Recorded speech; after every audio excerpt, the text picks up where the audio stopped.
The lights are off and away they go. Extremely loose. He's managed to hold on and he missed the complete. He's crazy. As I said, Freitas is on the grass on the infield floor. He slides through. He tags Richard Eckert.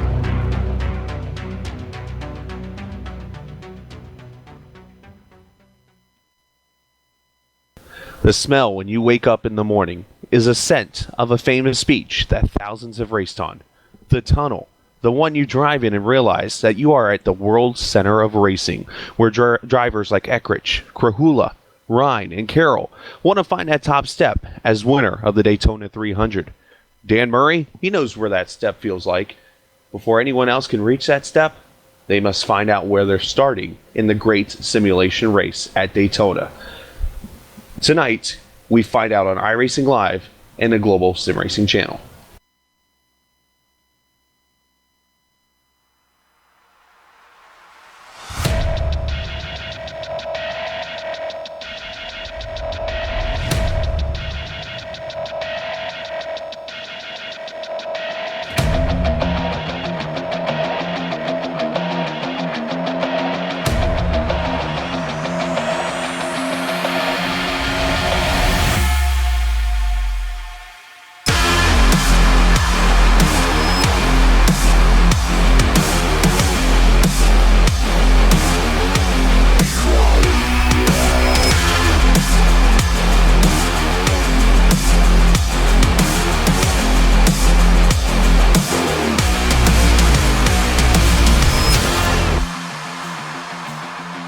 It's a 2.5-mile masterpiece, and tonight 43 positions will be filled for the second Daytona 300 next Thursday night. Welcome to the Patriot Fire Duels at Daytona for the Premier Racing League Patriot Fire Cup Series. I'm Chris Scala with the man who helped call last year's Daytona 300, Sean Ambrose. I'm Jed Yaman, of course, in the booth taking care of us, and Central Florida's own Dougie Beard controlling the cameras. Sean, last week, Tommy Ryan and Josh Grupa, you could say, kind of shocked us a little bit when they locked their spots in on the front row of the great simulation race, the Daytona 300. Tonight, we set the other 41 spots in two duel races. Let's talk about the format and the duels itself and what we can see tonight.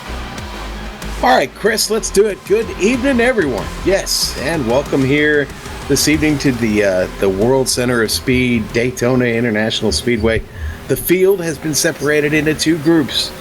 Those who qualified on the inside in qualifying will run Duel 1, and Duel 2 will consist of those who qualified on the outside row during qualifying. Okay, so each duel is going to be 40 laps tonight. Last year it was 30, so we've upped the ante to just a little bit this year. The fuel, again, like I said, 100%. Last year it was 60, so it's not going to be an issue. They'll be good to go for 40 laps, but the tires are probably going to be an issue at some point. Winner of each duel, unless Ryan or Skrupa win, will start third and fourth, and the first race will fill the inside row, and the second race will fill the outside row. So, Chris, that basically breaks down the format we've got going here for the duels, just like you're about to see here coming up next Thursday, just as NASCAR is going to do it there, and the new Monster Premier Racing Series there. We're doing the same thing here tonight, buddy. Yeah, it's going to be a lot of fun when they get on track here in just a couple of minutes. They're practicing right now for another 15 minutes or so. But as you mentioned, the field's separated into two groups. You got the inside row that's going to start duel number 1. You got the outside row that's going to start duel number 2. And in the end, they hope to have 43 cars filled up tonight. If not, then obviously those who maybe couldn't make it tonight will get into the race and start towards the back when it's all over with. Now, if Ryan and Skrupa win, then basically the person who finishes second in that duel race will start on the second row and work their way back. But it's going to be a very tricky night. Last year we had two wild races. We had a combined, and I say the word combined here, 10 1,000ths of a second both finishes happened. The first race last year, which Sean, you were doing the play-by-play for, was 8 1,000ths of a second between Jake Wright. He won the race in the end. And then that second race, won by James Krahula, was 2 1,000ths of a second. So expect more of the same here this evening, if not even closer when it's all over with. Now, Sean, the Daytona International Speedway, okay, let's face it, we don't need a lap guide for it because you're holding the throttle and turning left 99% of the time. But talk about this speedway, the World Center of Racing, what it's about. Well, what I can tell you is that it started on a beach a very, very long time ago, and then they decided to put some walls up and actually paved this thing, and they opened it in 1959 at a cost of about $3 million, Chris. And this 31-degree bank facility is bad fast, 2.5 miles, like you said, wide open. Yeah, if you're in the pack, you're probably going to have to manage the throttle a little bit, but for the most part, you are just letting her breathe, baby, spreading your legs there and just running wide open. Now, you know, the dirt banking was actually taken, the dirt that they used to create the banking was taken from that area of the track that we call Lake Lloyd. And that interesting little tidbit there about that. And I'll tell you what, this track, just so many legendary races. I remember going there as a kid in the 70s, a couple times in the 80s, and was actually there in 1980 when Buddy Baker set the record, the single race record there on time. That was a bad, fast race car then, and guess what, folks? Tonight you're going to see some more bad, fast race cars. The very best that the Premier Racing League has to offer are here tonight. Look for some amazing times and possibly records to fall this evening here in the duels, because again, there's really not there really aren't any points, championship points at stake that are going to count towards the final championship. Now there are some, we'll talk about that in a minute, but again, this is a race to go out and have some fun and let her hang wide open, Chris. It's one of my favorite, you guys will learn, as Sean and I have done some broadcasts together now here for the last year or so. One of my favorite things is putting Sean on the spot. So here's why I put Sean on the spot. Do you remember what the name of that car was Buddy Baker drove in 1980? Oh, now you're cornering me. No, I do not. Known as the Gray Ghost. The Gray Ghost. That's right. Yes, sir. 180 and some odd miles an hour, I believe, was that record speed set back in 1980. And with the new segments that NASCAR is doing, I don't know if that record will ever be touched. But needless to say, probably not. We'll see, though. Records are always made to be broken, as they say. Now, Sean, we do have our pole sitter for the 300, Tommy Ryan, in the room. We'll talk to him here in a second. But first, let's go over our little season format for those who might have missed the broadcast last week and don't realize this. There's no more chase here in the Premier Racing League. They've kind of got it split up into 12 race segments for one championship, and then there's another. Yeah, and exactly. So this is going to be a 37 race season for the PRL this year, and we're going to have 12 race segments where a champion will be crowned. The third and last segment will be crowned at Rockingham the week before the finale at Atlanta. Now, the 37th race at Atlanta is when we will crown a season-wide champion. So, Chris, the format, yes, definitely changing. The chase is gone, but plenty of excitement to come in this new format, this new 12-race segment format that they're going to be doing this year. Yeah, that's just part of what's changing so far. Also, some race things we should let you know about. Last year, 60% fuel this series ran, so you were able to go about 23 to 25 laps or so on a tank in this race. That's changed now. For tonight, 40 laps, 100 miles, it's 100% fuel. So pretty much fuel won't be an issue at all in this race tonight. Now, you mentioned the tires. If we get a caution or two, that really can make things interesting. But right now, what we want to do, let's talk to the man who was going to lead him to the green flag here next week after his pole lap last week, Tommy Ryan. Tommy is with us, and how you feeling a week later, my man, being the pole sitter for the 300, knowing that tonight you can't do anything wrong? I know. It's been a pretty very low-stress week, knowing I have to, just show up in here and just have fun tonight and try to help my teammates get a good starting spot and, hopefully get us all somewhere inside the top 10. Now, obviously, the wrecks we got to watch out for now. I do want to share this, though. Last year, Jake Bright was the pole sitter for 300, and I believe you were in that race with him there in that first split. But he led every lap pretty much to the finish and never really relinquished the lead. Do you see yourself doing the same thing tonight? Do you have that kind of speed? I mean, starting on the bottom, front row, the top's really hard to get going here. You're going to have to really pinch the guys on the bottom. you got to really work the draft down the straights. I mean, it's going to be really tough to make something happen on the outside. But, my goal is to help my teammates. I already know I've got the pole. I mean, sure, I could win the race and get some points and whatnot, but the real points and the fun is next Thursday night. I just want to try to set our entire team up for success and try to get us closer to the front, because the more cars in the back of you, if the big one happens, the better chance you have of surviving all that chaos. So it's it's just going to be a strategy thing. I'm honestly, man, I'm just going to go out here and have a good time. I'm not going to worry about who's around me and whatnot. Just basically just going to help teammates, man, get it done. Now, the one thing I've noticed with Daytona, the tire wear and stuff, and I know the fuel's changed to 100% for the series this season. Have you noticed where it could be more of a tire type of situation if we get a caution or two, say lap 25 to 30? Depending on how bad. I mean, if you're in the pack, and you got a lot of dirty air, it very well could end up being something where the car starts pushing and you need that front grip. It could very well be that. We won't really know, because we really haven't done like major pack racing in an entire fuel run, which we'll pretty much do with these 40 laps. So fuel's going to be low. Definitely the tires are going to be worn. If we get a caution with 10 to go, it might not be a bad idea to take right sides, just depending on where you're at on track. I think if you're closer to the front, you can't gamble. I think you're just going to have to stay out there and just run it. So yeah, it'll be interesting, man. Fuel's going to be really close, I think, and if the car starts pushing, that's even going to magnify things. So it's it's going to get a little crazy at the end, I would think. And you kind of led me to the question I was going to ask you next. You mentioned the strategy thing. Since you, again, have nothing to lose tonight, would you be one of those guys that would say, hey, you know what, maybe I should try something here. Go in and get 2 tires, or go get 4, start in the back and see if you can work your way through? Oh, yeah, absolutely. I mean, obviously I'm going to be out front here for a little bit, because, it'll just be a traffic jam.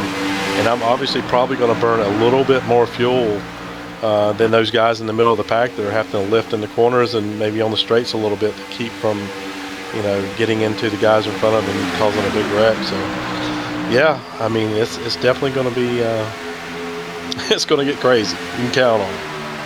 Well, Tommy, as we said last week, congratulations on the pole. It was a great lap you ran there, 3:16, which was, when you look at the other speeds you saw were right on top of another. You kind of left them a little bit when you look at the gap. It was a 3:16 to a 3:30, which doesn't sound like much, but when second through, 6th is 2,000ths apart, you kind of made it look like you walked around them. So nice job on the lap. Good luck tonight, and either way, we'll see you next Thursday. All right, man. Hopefully I'll be back in here again with some post-race interviews and top 5 something, possibly a win. We'll see what happens, man. Thanks a lot. Hey, that sounds like a plan, Tommy. Tommy riding in the number 6 car, the Frosty Pop Racing machine. They're going to start on the pole here this evening in that first dual race. Also going to be the pole sitter for the Daytona 300 next week. Now, Sean, we got some storylines to talk about here, bud. One thing we didn't get a chance really to mention much last week: Scott Eckrich, Nick Cohan. Eckrich, we still have no clue what's going on. This thing has been hidden from us. It's almost like some emails or something.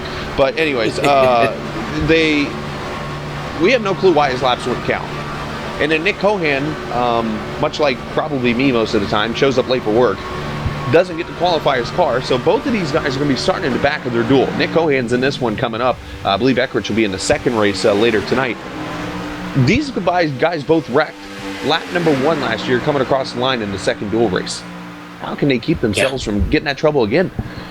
Well, okay, so you're sitting at the back. You're going to have to be patient.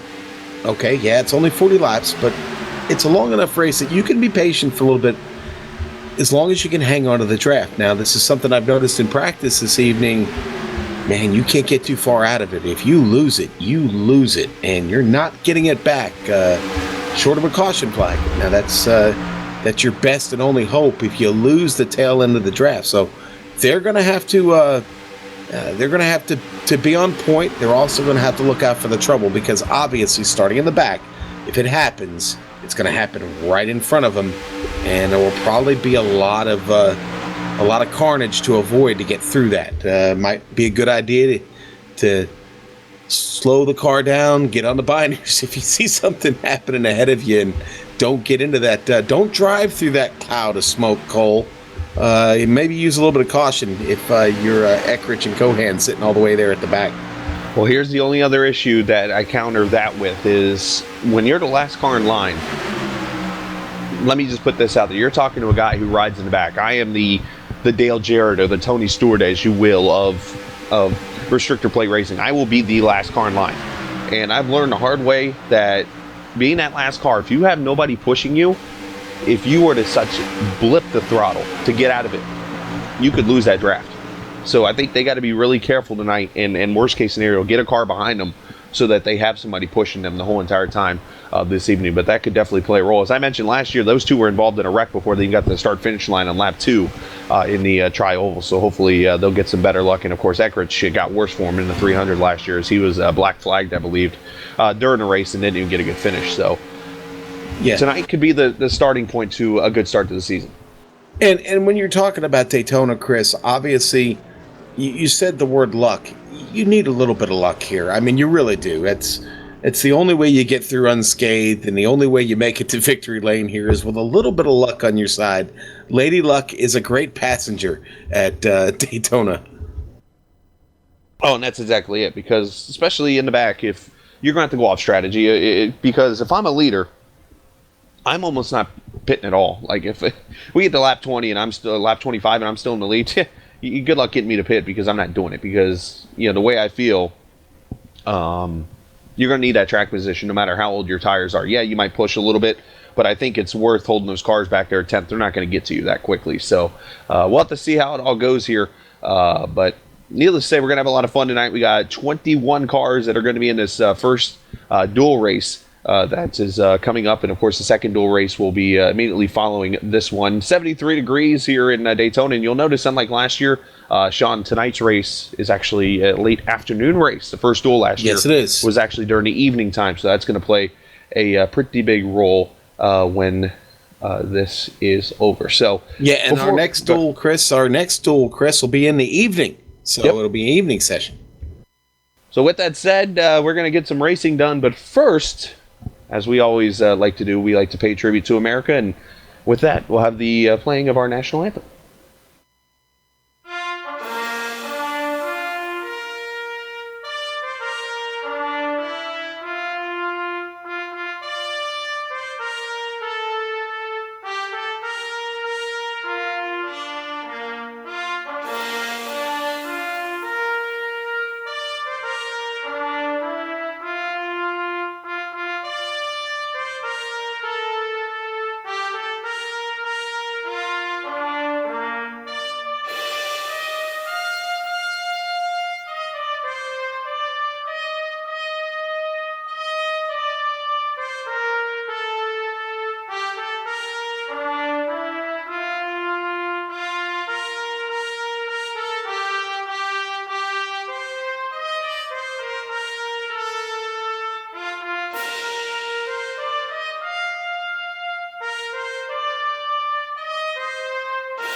And back at the Daytona International Speedway as we get ready for the Patriot Fire duels at Daytona as we set the grid for the second Daytona 300. That'll be coming up next Thursday night here on the Global Sim Racing Channel and also on iRacing Live. 9 o'clock will be on, and of course the race will start around 9:20 or so for 120 laps. And Sean, this isn't the only race this week, by the way, we get to do. We get to come back into saddle Sunday night for the Sportsman Truck Series here at Daytona. Yeah, really looking forward to that. Love watching trucks at Daytona. Always competitive races. And yeah, most of these guys that you see here tonight will be back on Sunday evening to battle it out in the trucks. Yeah, it's going to be a lot of fun. That'll be coming up 9 o'clock Sunday night with Sean and myself, which, again, going to be some pretty good racing when it is all over with. So got about 8 seconds or so, and then they're going to grid. And we'll be underway here again under the late afternoon sky, 73 degrees on the track. I believe the ambient is 65 as, there we go. We're about to grid and get this thing underway. Sean, we've been waiting for this for how long now?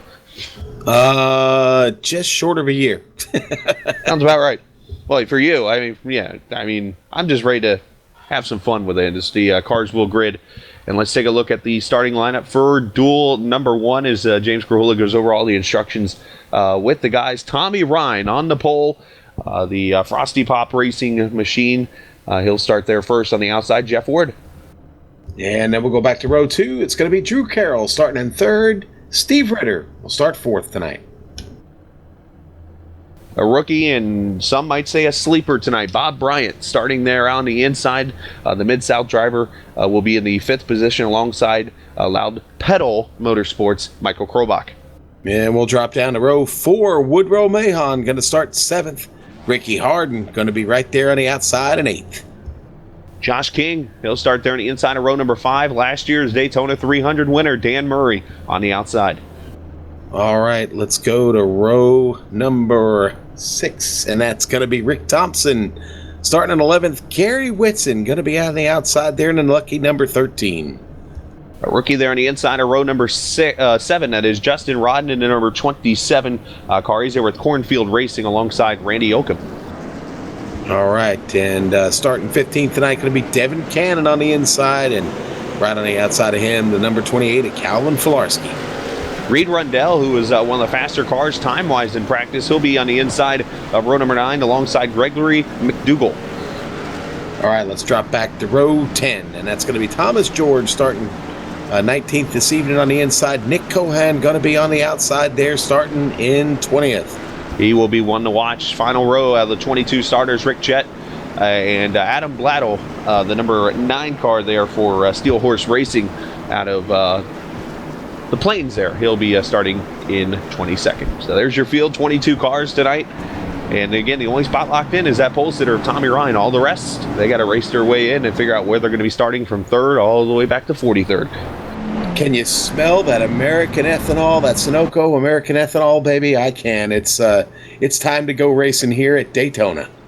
For once, I can say yes, it is the ethanol and not the tacos you ate. But anyways, all right. With that said, that's a good one. Thank you. I'll remember that, Scott. And always, as Joe and I would usually note there, it took before the race to start for the first food reference of the night. All right.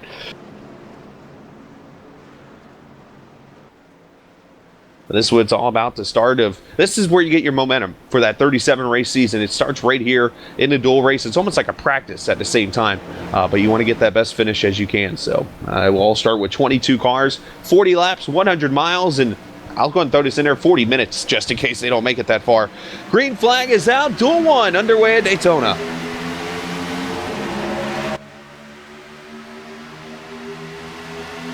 Look at them side by side.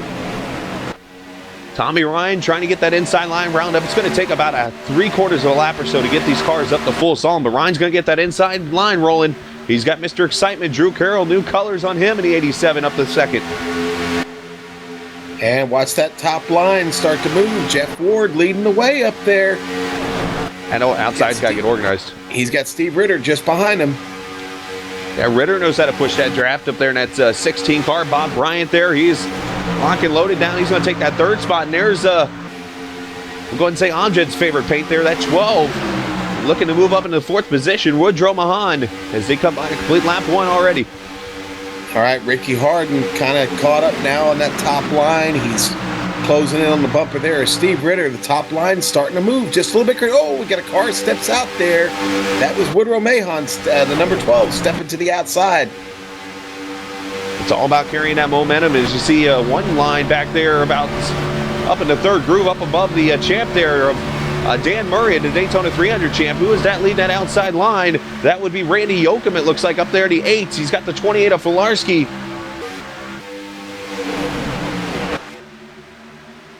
But Nick Cohan already up into the 10th position or so, close to the 10th position. He is on the move. Yeah, Nick is definitely on the move. He is just slicing and dicing back there in that 21 machine and is really getting a nice run on the top side right now. Those next 3 cars really closing the gap now. Now, the one thing we will say, Sean, and I've always seen this, every dual race, I don't care if it's real life or a video game or simulation, in a dual race, whatever happens in the first one, it's the total opposite in the second one. So if this one tonight don't see many cautions, boys beware in that second one. Well, I hope not. I'll tell you what, I'd be happy to see both of these races go flag to flag. Would be something pretty special here at Daytona. Agreed. And these guys are certainly not immune from being able to do that. And another car. That's Krobach jumps to the outside. You saw the momentum of Mahan there climbing. Should mention, as you're riding on board with Nick Cohan right now in the 15th position, he's got the back of Filarski. He's trying to figure out which way to go. He's probably getting more impatient than a taxi driver in New York City right now behind that guy. I think that's possible, right? Yeah, definitely. Nick picked up a lot of spots there to start. Having to settle in right now. He is stuck there up top. He's really got no help from behind. For the lead, solo effort. Drew Carroll. He's got Krobach up there. That outside line is rolling.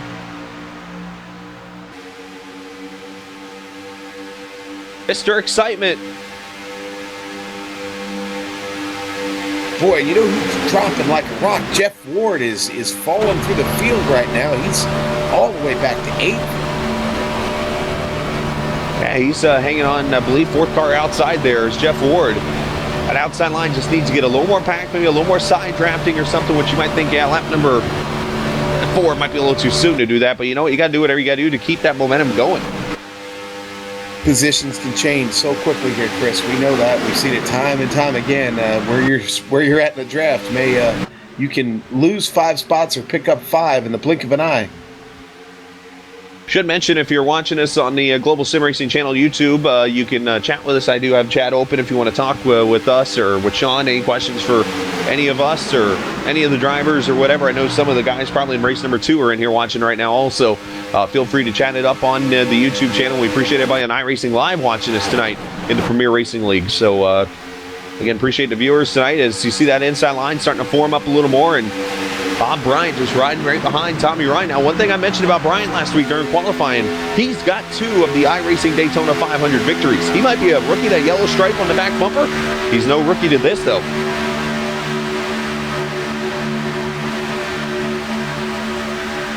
You got Bryant there. You got that outside line. Drew Carroll trying to work with Krobach, and this is good stuff. Tell you what, number 35, Josh King right now, he is having a quiet, really solid run right now. He's sitting there on that inside line, third in slot there, and I got to be honest with you, not a bad place to be. It's kind of the safe zone there when you're the 3rd car back, and that you've got a little bit of cushion in front of you and a little bit behind you, and no one's really getting away from you. He's in good position right now. Yeah, they're riding with King right now, and here's where I disagree with you a little bit. I've never, though I can handle it, been comfortable being a car on the inside in the middle of a pack, because I feel like I have nowhere to go. If like something were to happen in front of me or beside me, I'm kind of stuck there. While on the outside, I kind of can maneuver a little bit to maybe miss something or get on the binders and that kind of thing. So if I'm Josh King, if he's thinking like I am, it's I guess you're comfortable if you trust the guys, but otherwise, nobody come down on me, please. Carroll's going to bring that outside with him again. Krobach at loud pedal. That one's for you, Yazik. Motorsports, number 17. They were picking on me last week because I kept saying pedal like a flower. Wow, Krobach all the way there on the bumper, and Drew Carroll that time had to get out of it just a bit. You can see Jeff Ward, the 89 car there, 4th on the outside. That's a blue car. And how about the 8 of Randy Yoakum? He's up there already. Yoakum started back in the 14th position, and he's up P8.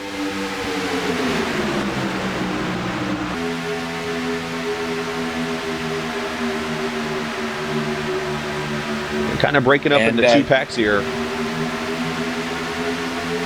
And nobody has really lost this draft yet, Chris. Everybody doing a good job of staying up with things right now. You've got the 2nd pack back here, but don't worry about those guys. They'll be fine as long as they stay just about where they're at. Carroll to the front. He gets around Tommy Ryan with help from Krobach. First lead change. It won't be official till he crosses the line. But move Drew Carroll to the front. He left Krobach hanging high and dry up there. He dropped it down as soon as he could. The lead change number 1, as I was watching one car come off turn 4, it about caught the wall. I believe it was the 1 of McDougall I mean, he about kissed that thing off of turn 4, but he's able to move on. Nobody else really in trouble. But you mentioned first to 22nd right now, 1.5 seconds. That's it. Boy, and I'll tell you what, that top line just doesn't seem to have come in quite yet, Chris. Maybe need a little bit more rubber up there, get a little more grippy. But the bottom line seems like the place to be right now. It just comes down to organization. Yeah, well, Carroll did a good job of taking advantage of the high line there, but then he left his partner, Krobach, behind him there real quick. And obviously he's staying down there now. He's safe. Krobach trying to make it work up top. He's got some help. Mahon right behind him. Yeah, you got Mahan there. You got Jeff Ward. You got the 8th there, Randy Oakham. And look at the 6th car in line on the outside. Now 7th. There's one car swap lanes. I think that was Pilarski. But how about Nick Cohan? He's up there in that 12th position as these guys ride 2 by 2. 76 car there. 4th car on the inside line. That is Rick Thompson, the Speed Mafia mobile.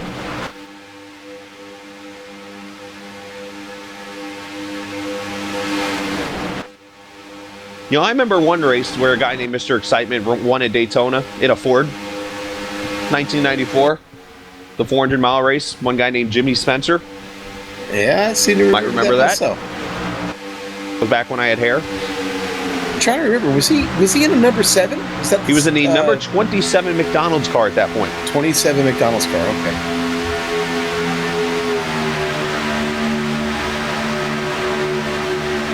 True story. My father raced modifieds with him when he was first coming up.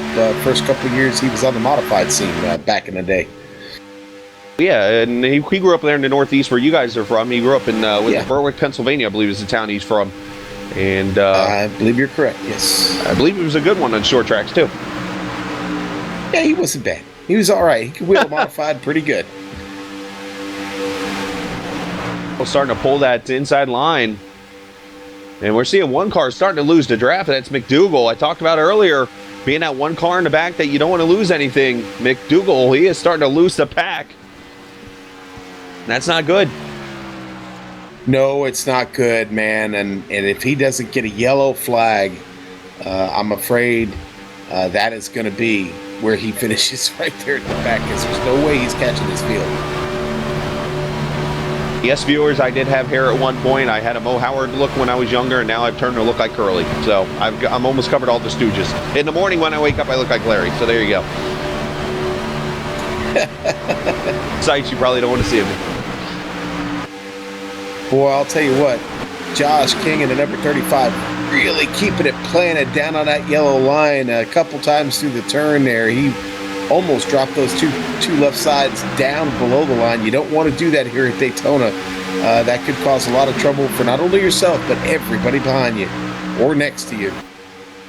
And again, if you're just joining us, you're riding on board with Krobach there. This is one of 2 dual races you're going to see. 40 laps apiece as we combine to complete lap number 14. So 26 laps to go. And the one guy I want to mention that we haven't said a word about other than at the start of this race. Let's go all the way back here to 15th position. Dan Murray, the Daytona 300 winner, has been kind of stuck back there. Either he's biding his time and just trying to work his way up there, or he's just struggling. Yeah, well, Dan started in 10th, and he's dropped all the way back to 16th now. But listen, you know what? Dan's a cool customer, man. He's just being a little patient. He's still got a little bit of time here.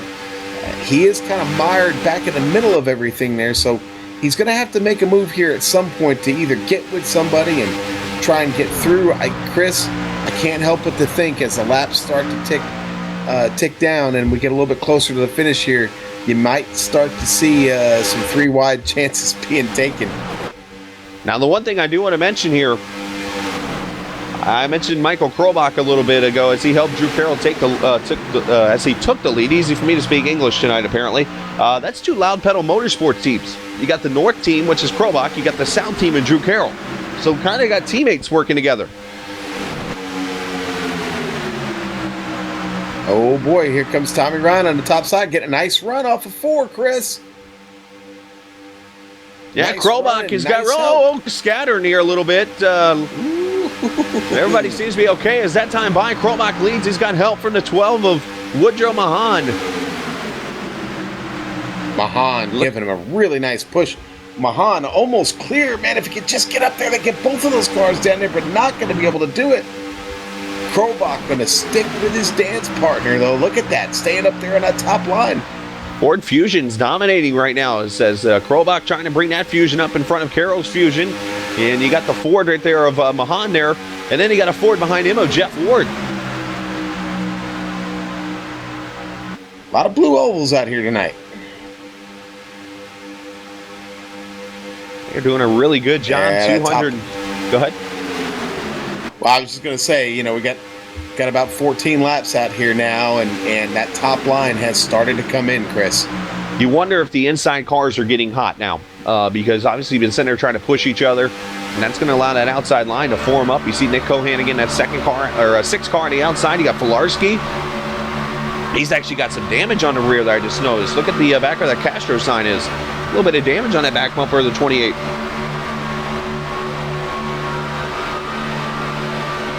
Yeah, taking a little bit of a shot there and some bump drafting. Car should be fine, though. We should be okay with that. You see the 6 of Ryan trying to stick his nose out there, get a little clean air. That inside line starting to work back up there. Krobach leading that lap.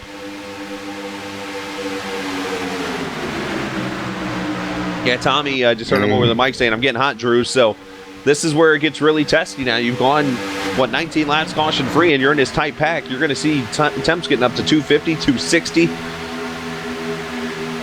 Unfortunately, you won't see any virtual water spewing, but hey.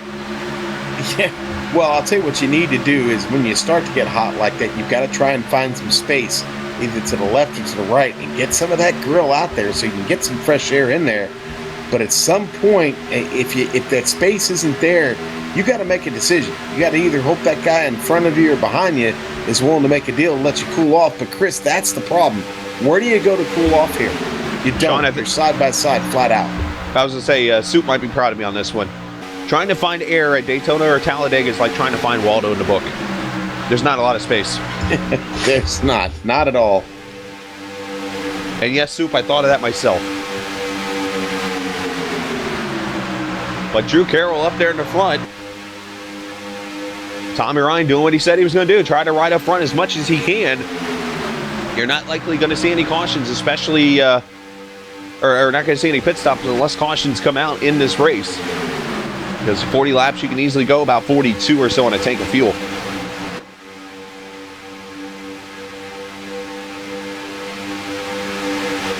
A very tight pack. Now, I should update you, the one car of Gregory McDougal. These guys going into turn 1 right now. McDougal's over in the middle of 3 and 4, so he has definitely lost a pack. He's some 22 seconds back, and his lap times, as I'm looking here, are a good 2.5 seconds off the pace. So this pack is going to catch him pretty quickly. As Krobach going to work the outside, going for the lead. Boy, these two just can't stay away from each other right now. And they can. I really think that top line is hooked up and primed to take charge. And here we go. Going to be a drag race to the start-finish line. And give it to Michael Krobach. Yeah. Now you wonder, is this going to play the role later tonight in the second duel that's going to happen at night? Because the nighttime doesn't make the bottom line faster. That's going to be very tricky. Because right now you're still got the sun out there a little bit on the track. You got a little bit of shade, but mostly this track is baking in sun still. Well, I can't help but to think or wonder if Tommy Ryan is still having trouble with the temperature in that car. He's not all the way up on the bumper of Carroll now. He's got a little bit of space there to get some air, but not much. I'm sure those temps are still an issue. By the way, I couldn't help but notice the outside line there, the 12. Oh, they're 3 wide in the middle. Oh, there's no room there. Go, one car in the apron. Wow. I was going to say is notice that 12 car, as you're going to look at the replay real quick later, 3 wide to get off too. Gary Whitson stuck in the middle. You see that move there in the tri-oval real quick. Wow, that was almost close. And back to live, Whitson gets away. Whitson gets away. Now, I've been trying to say is, one thing we've kind of overlooked a little bit, that 12 car, Woodrow Mahan, that's a loud pedal motorsports car. Jeff Ward, loud pedal motorsports car. They're 1, 2, 3, 4 right now. Think maybe they're working together just a little bit, Chris? Nah. Nah, not at all. But, I mean, it's not like teamwork works at the end of a race at Daytona, i.e. last year's 500.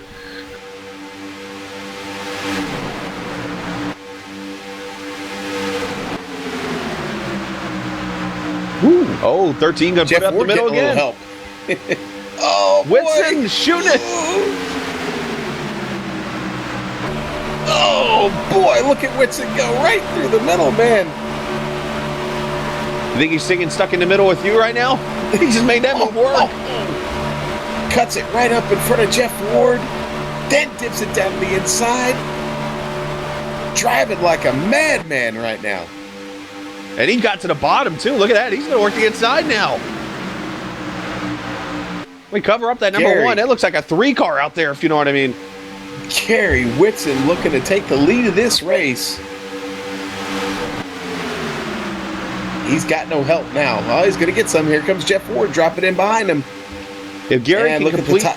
if Whitson can Wow, complete look at the this top move, line go. Yeah, it is moving. If Whitson can complete this move, he would gain 7 spots in 2 laps. He went 5 in that last lap. As they're 3 wide again, they're starting to get boy. racy now. Oh, Oh. Cohan kind of smacked it a little bit. I think net coated the wall. yeah, well, Tommy Ryan slid right up in front of him. Cohan had no place to go, but they managed to save it. Keep this race intact and green. And here comes Whitson.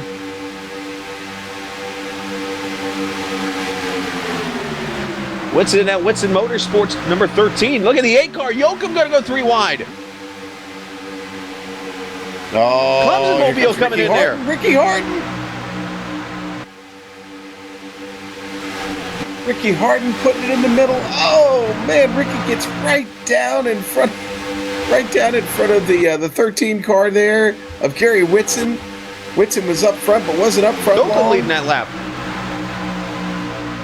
Tommy Ryan's now the man in the middle. I think he's okay with that. Oh, 13 loose on the bottom. Whitson almost loses it down there on the apron.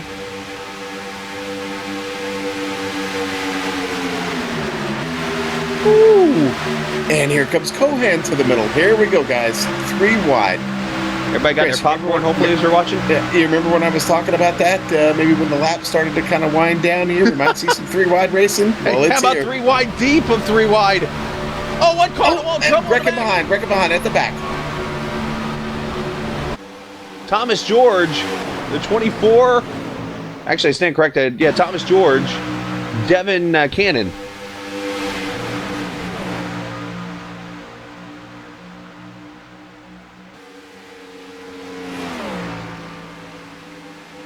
Oh, the typical slide Well, up and I- move. Yeah, I tell you, it looks like maybe there was a little bit of contact from the down on the bottom there. Joshua King, I think, might have gotten into the 24 yeah. there just a little bit, and that's what started this melee. They're going to go on board with Cannon here, and you'll see where he kind of gets pushed up. Just a tight situation, unfortunately.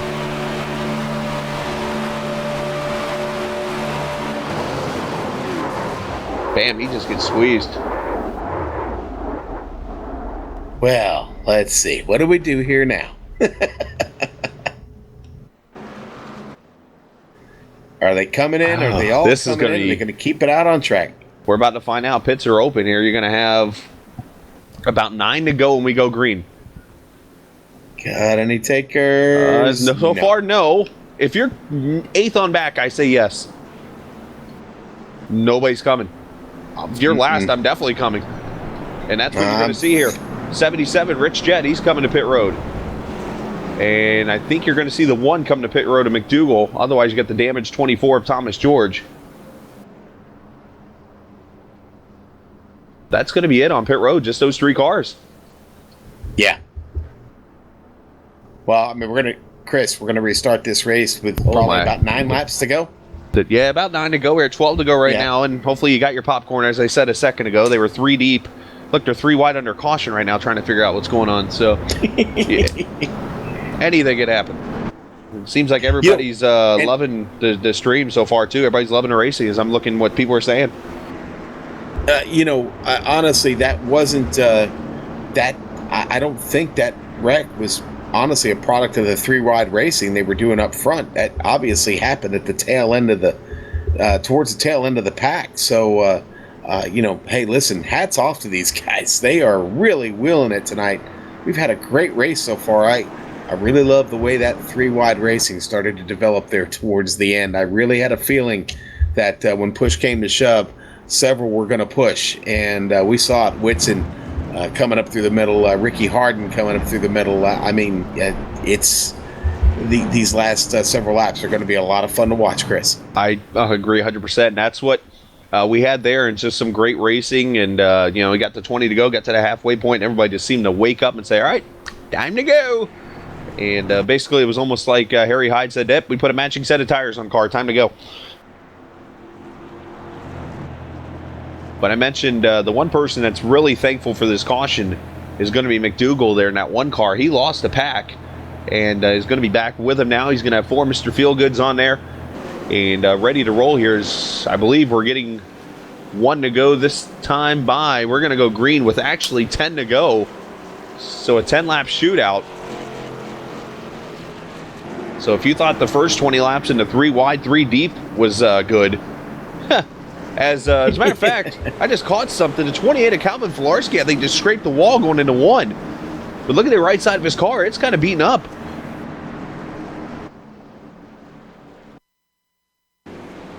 Maybe I'm seeing things too, but I thought, his right front is destroyed. Oh, yeah, he got the wall. Oh, boy. Well, that's not going to help his effort at all, especially up there on the outside. You need to be you need to have all the fenders on, and you need to have them straight here in order to go fast. And that car is significantly damaged on the right front right now. I know there's that famous song, "You fought the wall and the wall won." Always happens, except it's a law, really, in the song. Well, the Ford Mustang pace car is taking him through turn 3 now, Chris. We're about ready to drop another green flag here. Hopefully it's the one to take us to the checker. Yeah, how about the guy who started 14th on the field? Randy Yoakum is up in the front. Tommy Ryan, Michael Krobach, Ricky Harden, Nick Cohan started 20th. He's up to 5th.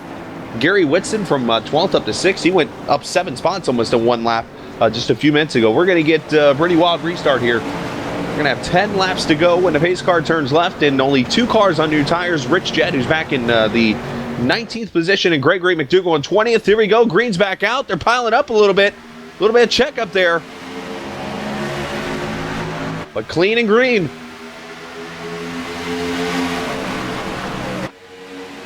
A shout out to Devin Cannon, who's in the stream now, and unfortunately he'll finish 22nd.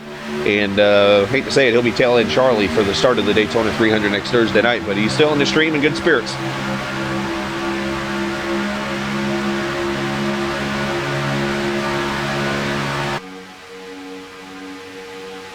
Who saved it for last? Cranked up now. Yeah, they just do. about back up to full song here, Chris. That 4th car outside, Dan Murray. We talked about him. He was kind of sleeping on us a little bit.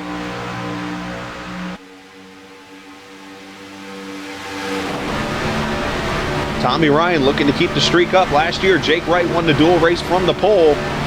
Can he win the dual race from the pole? Looks like Tommy Ryan gonna have a little. Oh, Ryan is spinning! There we go! The net code! Oh, we got the big one! Everybody caught up behind that, Chris. Oh. Wow. Chris, I tell you, Ryan's car started to spin, and for no reason at all. I honestly think he might have got net coded there. Watch what happens on the replay here. Wow. Here's where we play the game of who's not in this. Boy, you hate to see it come to that, man. Oh, wow.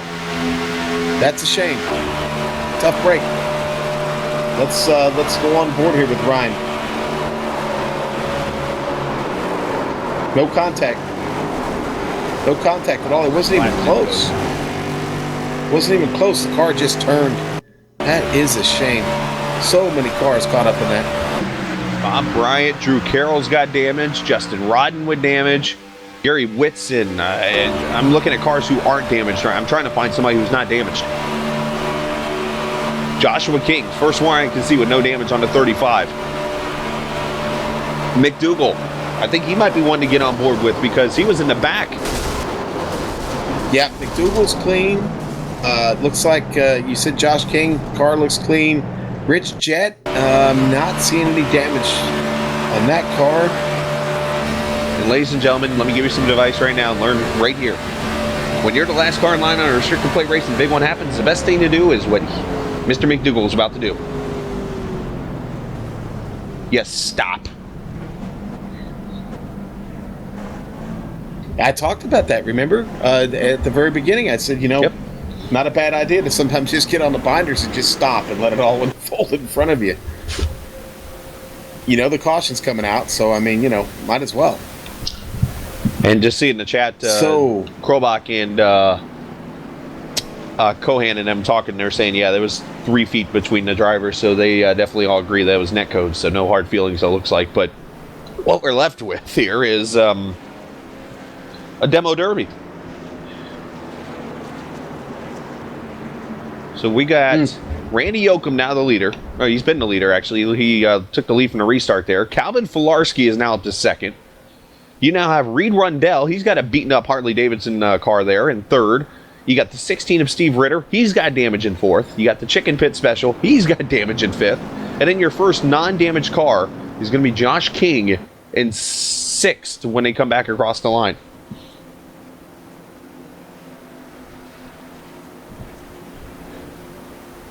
And let's talk about Gregory McDougal real quick, who's now coming out of the pit again. Okay? Here's a guy who was on the verge. He was on the verge of losing his lap, Chris. He's going to restart this race in 8th place with a chance to win. Okay? Think about that for a second. That's the luck of Daytona. That's what you need. Lady Luck.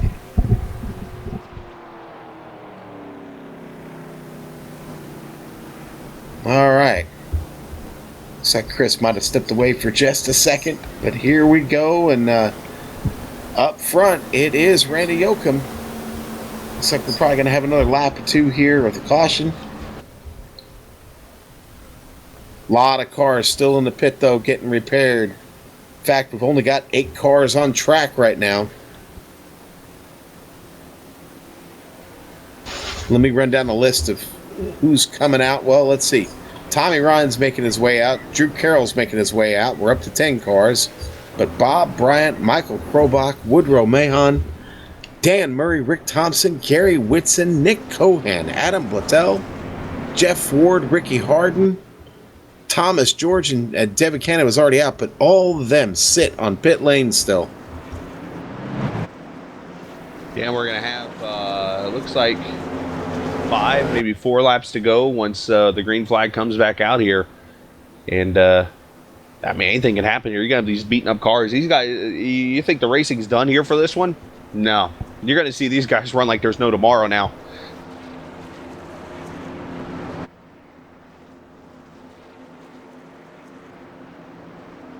Yeah, actually, I saw several people in the chat who were here, looks like maybe experiencing iRacing for the first time. Chris, maybe give them a quick explanation of what we're talking about when we say netcode, for those who maybe don't understand. I knew you were going to put me on the spot like that. Netcode basically is, I'm going to put it in the most lamest give it the simple term possible here, the simple way. It's almost like where the internet and the simulation doesn't come eye to eye, and all of a sudden it thinks the car is there when it's really 3 feet away from them or whatever, and the game or sim says to itself, "Oh, you guys are touching right now." Hence the wreck, though they're still 4 feet apart from each other, where they really weren't touching. Hence the code, the word netcode. If you ever jump into iRacing or watch this a lot, you probably hear that word on average 3 times a race. It happens. Well, it can, and it mainly happens when there are a lot of cars running in a pack, and they're there's a lot of data that has to be exchanged and processed when you have so many cars in a tight space like that, and that lends to the situation that happens. And it's you've got to chalk it up to, like any race in real life, mechanical issues happen that will end your race. A myriad of issues can happen that'll end your race. Netcode's one of them. Everybody's got to deal with it. Everybody's on the same playing field here. It's not an advantage or disadvantage to any one driver. It applies to everyone.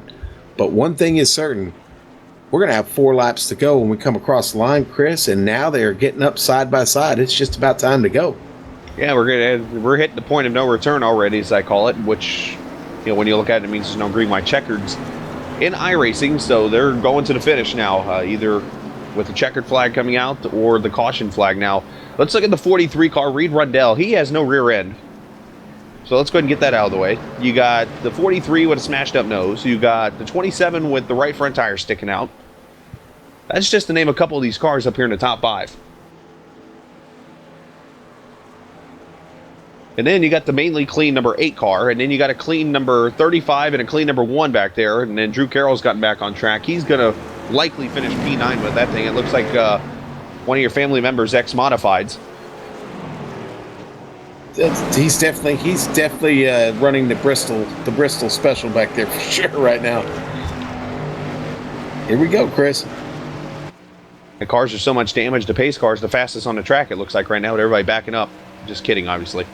But pace car going to pull off. Tommy Ryan's joined the pack too. He wants to get out there and run some laps with his damaged car and see what it can do. Pace car's out. Pace car's in. Green flag's out. Look at the pack just go. 4 to go. And a great start for Yoakum, but not necessarily a good start. Look how quick. Look at the 35 of Josh King. He's able to just fly up there with no damage. Here comes the 1 of McDougal with no damage. This is where the 8 can get in trouble, because these guys are going to have a run. Here comes McDougal up to 4th. Here he goes. That car is running really strong right now.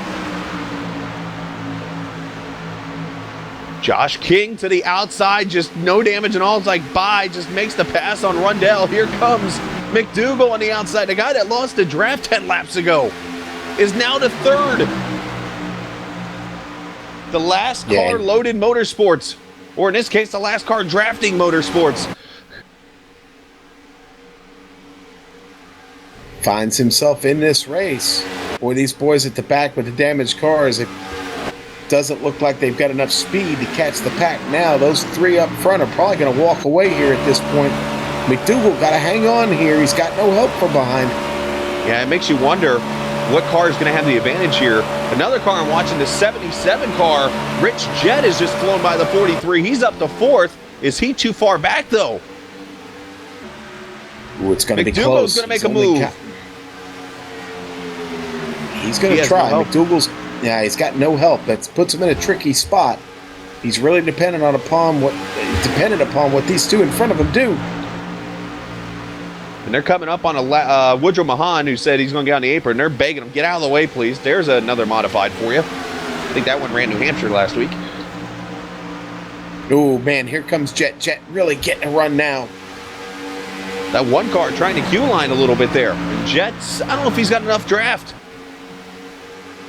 Yeah, he may not. He may not. That car is really running strong, but I just don't think he's going to have enough time. I know McDougal sure wish he would get there. Oh, he's trying to move on the outside again here. Going to try and run it down the hill, pick up a little speed, get a little bit closer. Mission accomplished. Right up on Joshua King. They're going to see the white flag this time. 1 to go. Who will start 3rd next Thursday? You're going to find out right now. If I'm Josh, I see that run by the 1 car. I'm jumping up there with him.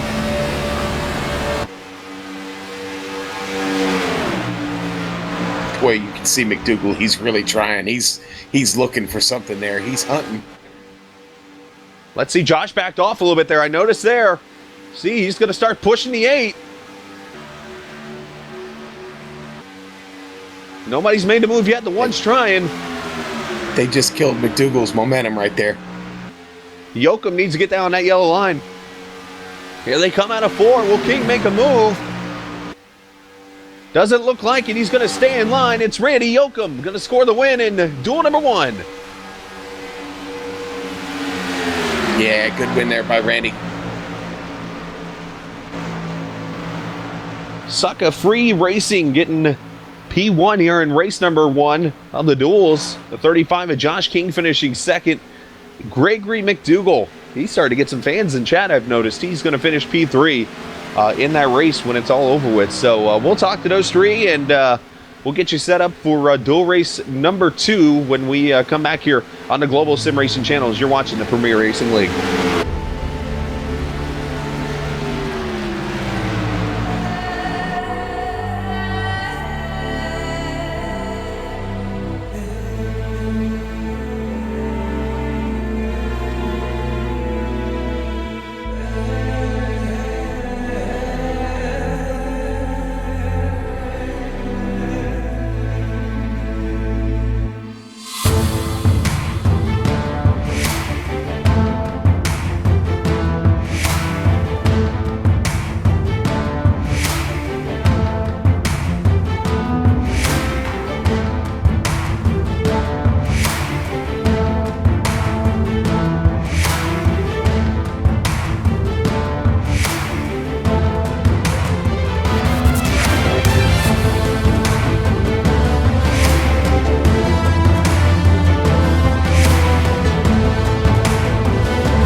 Back at Daytona International Speedway for the duels at Daytona. Randy Yoakum winning from the 14th qualifying position. And one thing I should mention, Sean, that we haven't said all night, there's points on the line for this. Bonus points. Randy Yoakum technically right now is the leader at the Premier Racing League championship. So Randy with the win, though.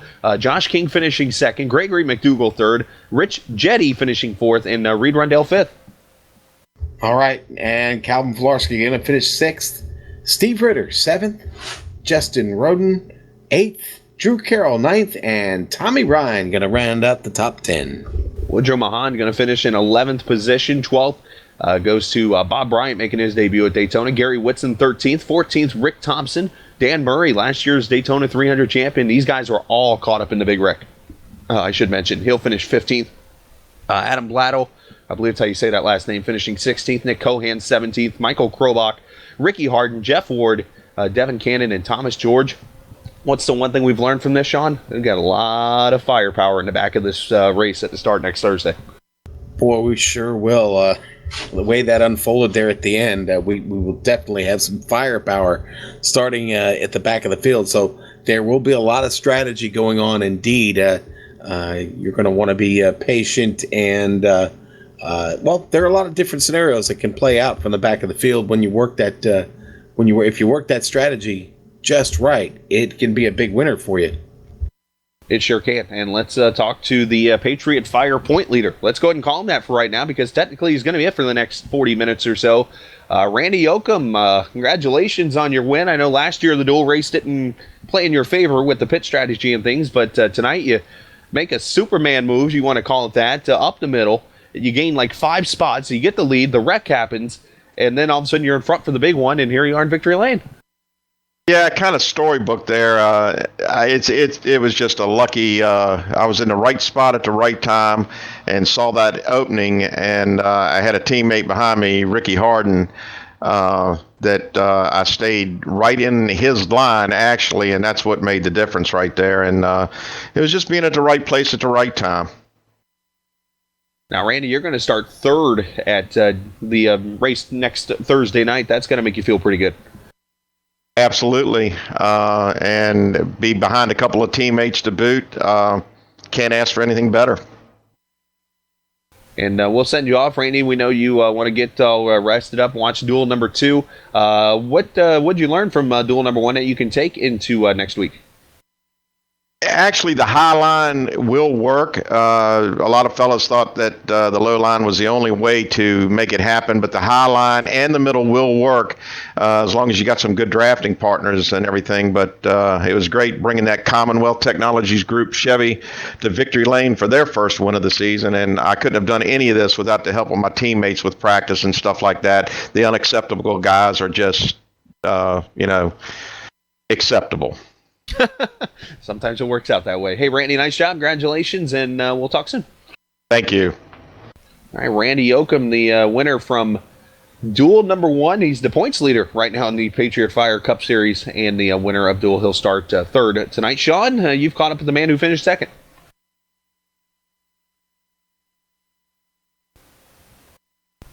Or I can talk to Josh. I'll talk to Josh. I'm sorry. Had Sean and I, we got this. Button failure there again, Josh.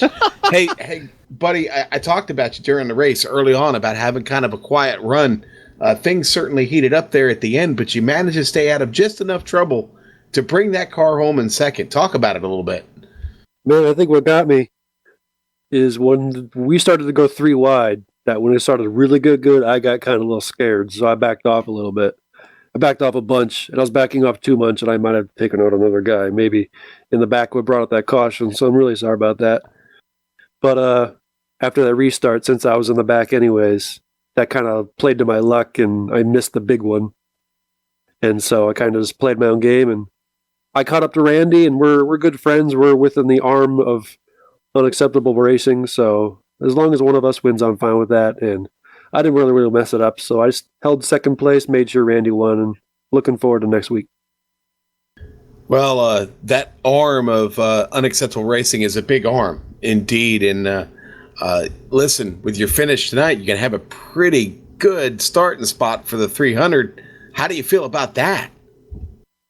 The starting spot means nothing, because, you saw how it goes. The big one means everything. If you can miss the big 1 or 2, and make it to the end in one piece, you still got a shot. That just shows how my race was. So just survive to the end, All right, now I'm going to ask a team question because you talked about unacceptable racing in your team. How much work are the guys putting in? I mean, is there a team strategy, or is everybody going to be running on their own? What's the deal?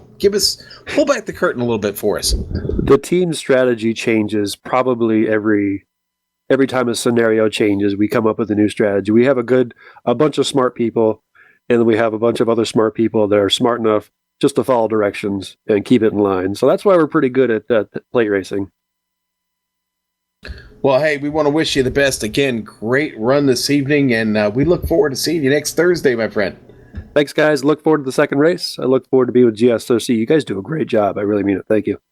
And thank you. We really appreciate that. And one more person here I think we're going to catch up with, Chris, is caught up with Drew Carroll, driver, the number 87.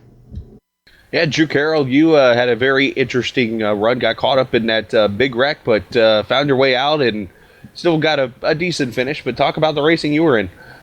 Oh, it was great at the start of the race. I mean, our Clipping That Apex Ford Fusion was out front for most of this thing, and everybody at Loud Pedal was out front.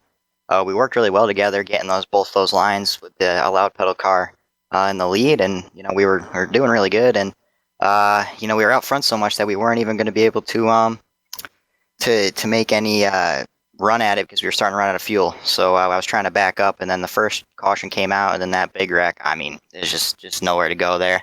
It's disappointing, but hey, we came home ninth, got a couple bonus points out of it, had a hell of a race with Tommy there with beat up cars. And I'm happy. We got a decent starting spot for the 300 mid pack. Not too excited about that, but we'll take it. And one other question I want to ask real quickly: that 3 wide there, 3 rows deep, that had to be fun. Oh, it was fun. I mean, all these guys in here are responsible. We knew what we were doing. To a point. I mean, there's always something. Sometimes somebody misjudges everything, but everybody kept it together, and we were able to come out of that one clean. Just not the second one. Well, congratulations, Drew, on your 9th place run. Enjoy the 2 bonus points I believe you're going to get tonight, and we'll see you next Thursday. All right, guys. Thank you. Appreciate the interview. And Drew Carroll, the 87, are finishing 9th tonight. What we're going to do is step away. We're going to go do the old switcherama into the other room and get ready for duel number 2 tonight for the Patriot Fire Cup Series duels at Daytona. So we'll be back here on the Global Sim Racing channel.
And back at the Daytona International Speedway to get ready for the Patriot Fire duels at Daytona race number 2. If you just got here from race number 1, you watched a pretty wild one with multiple lead changes. Michael Krobach led some laps, Drew Carroll led some laps, Tommy Ryan led some laps, and then it came down to the end with 10 laps to go. our good friend Mr. Netcode made an appearance, and unfortunately, Oof. Mr. Netcode took out a good 10 to 15 cars when it was over with, including your pole sitter Tommy Ryan, Michael Krobach, Drew Carroll, and when it was all said and done, it was Randy Yoakum in the sucker-free Racing number 8 going to victory lane and winning duel number 1. Sean, your impressions of that first race? You know what? I've got to tell you that 90% of that race was awesome. I mean, just wide open, side-by-side racing. And then we have an unfortunate netcode there that kind of what wound up summing up the whole race. But I got to tell you, that was a lot of fun to watch. And I got a feeling this one's going to, well, I think this one's going to be even more exciting because James Krahula's in the field. And, Oh, boy. well, let's just say he has a bit of a reputation that he does not want to live up to. And we hope he doesn't live up to that this evening. We'll see. Yes, we go back to last year's Daytona 300. I believe it was lap 114. There was an incident. He got sent off the track on the back straightaway, and well, he tried his best interstate merging. And as you know, at Daytona, it's not easy to merge on the track when there's other cars around. And things happened, and needless to say, we'll go from there. But I do want to send a shout out to the viewers tonight. I was told that we made 100 viewers so far this evening in the duels. We appreciate all of you guys coming in and watching tonight, as we just like to have fun. So hopefully you guys are enjoying yourselves this evening for duel number 1 that just happened. Duel number 2 will get started here. Looks like we have 18 cars in the field tonight, and including the guy who formerly sat in the chair I'm in right now, Brian Yazik, who was you saw him earlier trying to practice getting on pit road, and I hope somebody got a screenshot of that as he took the cone out. Yeah, well, I think Yazik doing a little bit of a classic sandbagging here in practice. He's sitting at the bottom of the timesheet, and I just kind of have a feeling that that's just not the case. So we'll see. But, man, this is going to be a fun one. Some of the names in here, Dalton, Mellendorf, Eckrich, Pepper, Donnie, Snoop Doggy Runkle in here, Krahula. I mean, really, Cadell, McQuiston, Yazik. This is going to be a very, very competitive race. I mean, I rating the average strength of field here just a little over 2,700, Chris. These dudes can wheel it. Yeah, it's going to be a good show tonight, which we've already had a good show. But as I mentioned earlier, usually, knock on wood, usually, whatever happens in the first duel race doesn't happen in the second one. So that means we shouldn't have netcode. We shouldn't have a big wreck. We should have great racing when it's all over with, which that part we had in race number 1. Hopefully that will continue with that. But it's going to be an interesting lineup, too, because you're going to have people like Scott Eckrich, the champ from last season. He will be starting shotgun on the field in the back because of his issues that he had during qualifying last week. So that's going to be an interesting story. You got some of these fast runners. You mentioned the Loud Pedal Motorsports team. They were 1, 2, 3, 4 at one point during that first duel. So tonight they got Yazik, they got Eckrich in this one. Can they work their way to the front? Can James Krahula do what he did last year and win his duel race? So he's got a new car, new team, new sponsor and everything, new number. So you won't see the 24 on Krahula tonight. You'll see the number 4. So just a lot of interesting things that could happen here in tonight's race. Yeah, Krahula going with a much different look this season. Now in a number 4, the NP3 Designs Chevrolet, looking to be a fast one this year, but we will see. This race is going to be a lot of fun. A lot of the guys in this race are very close, good friends, away from the track here, and spend a lot of time together. So it's going to be interesting to see what kind of what brand of racing that produces when we get started here in just a moment. I think we know what we're going to see. Now, the difference is the lights are on here at Daytona. We were late evening in the last session, and of course, the lights are on. And as one 1980 song once said, the freaks come out at night. I wonder if that's going to happen tonight. As the cars are gridding, and let's take a look at the starting lineup for the second duel. And one familiar name you're going to notice up there in the top. Now, Skarupa, let's go ahead and get this out of the way, is not here tonight. He's on vacation. He's celebrating starting second next week. So he's not here tonight. So the guy who starts 4th on the grid is the pole sitter, and that's James Krahula in the number 4. He'll start alongside Brian Yazik. Let's go back to row 2, and Tyler Dalton going to start there right alongside Rhett McBride. And Jonathan Cadell, who, if you remember last season, kind of had some issues with the pit road entrance that kind of cost him last year. Let's see if he can not have that again. He'll start 5th inside of Tim Johnston. All right, we're back to row 4. Travis McQuiston going to start in 7th. And the 01 of DJ Beverly going to start 8th. Brian Mellendorf for the irregulars. He'll start there on the inside of road number 4, I should say, next to DJ Beverly. Or let me back up. Road number 5 with John Wilco. I'll get it right. Okay, row 6. And number 56, Norman Pelletier is going to start there in 11th. Don Runkle going to start there in 12th. I'm waiting for the day that you bust out the Snoop Dogg. Never mind, line on Runkle there. But anyways, Gerald Livingston alongside Mark Allen there in row number 7. All right, and in 15th, Scott Eckridge starting all the way in the back. R.J. Williams going to be right there on the outside of him in number 51. These last 3 spots with Williams, Pepper, and Murphy, these guys didn't make an attempt last week on their laps. But there you see row number 9, Sergeant Pepper, Paul Pepper, that is, alongside Matt Murphy. There you go, 18 cars going to fill out the grid. I thought you were about to say, there you go, another music reference. Oh, well, I try to fill them in. I'm just looking for the Hearts Club band in that 29 tonight, so we'll see. Now, I've almost gotten to the point where I'm not used to seeing that Mustang pace car in the red, white, and blue. I got used to the gold, man. I miss it almost. It's like an old school look on the car, but hey, nothing wrong with the red, white, and blue at Daytona. Here we go, another 40 laps, another 100 miles. Will we see the same excitement we saw in race number 1? We're about to find out. Is James Krahula, Brian Yazik going to lead him down to the green flag? It's duel number 2 on the Global Sim Racing channel. Nice jump by Krahula. Almost too good of a jump.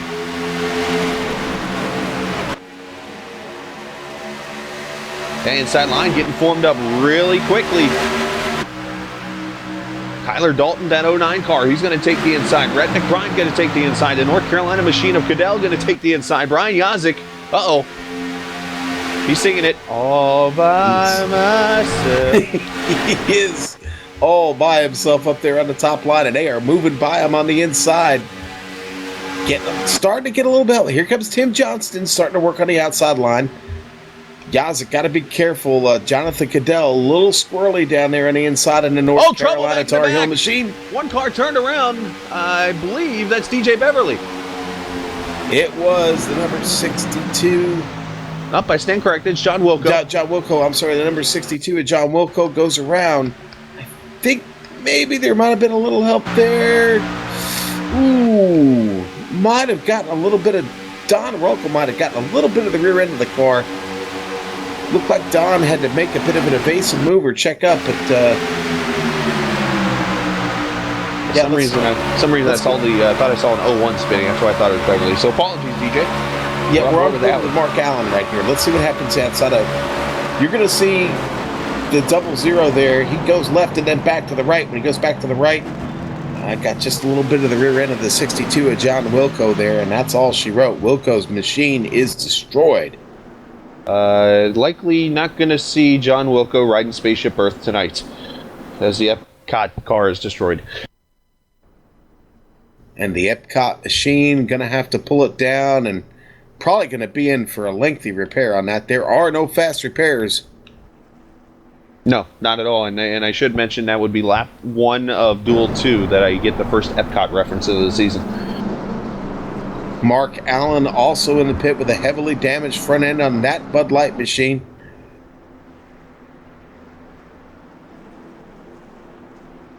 Yeah, so far not a good night for the Frosty Pop cars. They've gone through 2 cars, including pole sitter Tommy Ryan. He's lost his car, and now the 19 with a smashed up Bud Light car. Now that 00 machine of Don Runkle Jr., he's got some damage on that right front. He is heading in the pit, going to try and get some of that repaired, but pretty significant damage to the right front fender and right front bumper on the Zigzag Camry. Should mention Scott Eckridge, R.J. Williams also on pit road. Don't think they got any damage in that wreck, but this is a good opportunity for them to go and just top off the old fuel tank and little insurance that, yes, we can make it to the finish. Well, listen, you called it, Chris. You said, these races would be vastly different, and of course this is vastly different than how we started the last one. We saw a great green flag run to start that race. Tonight, not the same here at Daytona. Car's a little squirrely back there, and the temperature drops, and the track lights come on, that sun goes down. Things, well, you said it, the freaks come out at night, don't they? The freaks come out at night. That's what the song says. So makes me want to listen to some Houdini when I get off the air tonight. But anyways, lap number 2 in the books out of the 40 here. As we should mention again, a little tease in there. This coming Sunday night, the Sportsman Series going to be on track with the Premier Racing League for their first race of the season at Daytona. Should be a lot of fun. If you want to watch some truck racing, come join us Sunday night at 9 o'clock here on the Global Sim Racing Channel. And of course, next Thursday, if the ratings let us, we'll be here for the Patriot Fire Cup Series Daytona 300. I say ratings because you never know. Now, I want to take a moment to remind the viewers here. Now, we did start out with a caution here early. Okay, this is only a 40-minute session. They've got 40 laps to get in 40 minutes. You keep adding cautions to this mix, and we could be in trouble, to hit that 40-minute barrier, and it would be a shame to see that happening. But I believe James Krahula had said earlier that if they can't get these 40 laps in within that 40 minutes, then they probably didn't deserve to get them in at all. So there you go. That's coming straight from the man. But they are lined back up side by side, Chris, and just about ready to cut them loose. Yeah, we're getting ready right now. We're at the 7-minute and 33-second mark. So basically, for that to happen, they would have to average over a minute a lap for us not to make it. Because 40 laps, 40 minutes, do the math. I went to school in Florida. I still can get it right, so it's all good. But, Krahula is going to lead him on the inside. You got Tyler Dalton, the Carolina driver there on the outside. Rhett McBride, Jonathan Goodell, Brian Yazik there in the 5th position. He'll have some help. Finally, he won't be up on that high side by himself. The pace car lights are off. I believe I did find this out. I don't know if this rumor is true because the windows are tinted pretty dark on that Mustang. I believe I've heard Soup is driving that car tonight. You know what? I'll try and confirm that, but you could be right. That could be Soup behind the wheel. You know what? I think the lack of facial hair, though, may have actually. Yep, no, that's not Soup. Oh, am I getting it mixed up with a CC Top member, maybe? Anyways, but either way, pace car is going to pull off. Dalton and James Krahula going to lead them back to green, lap number 5 of the 40.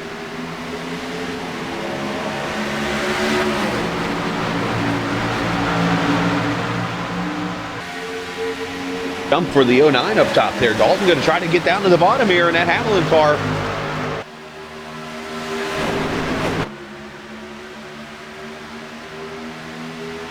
Now, one car that did not get a good restart, Don Runkle Jr., he has almost lost a draft already. Well, I'm afraid that damage on the car has really got him he's off blown pace. up. Runkle's up in smoke. Oh, he had more damage than we knew then. Needless to say, Snoop Doggy Don is up in smoke. Take that where you want. The zigzag machine is up in smoke and making his way to the pit. Bad break for old Don Runkle there. He'll be back next week to get after it. How about that car in second? I was going to take us up to the lead. Krahula is still hanging on. Rhett McBride right behind him. Jonathan Goodell in third.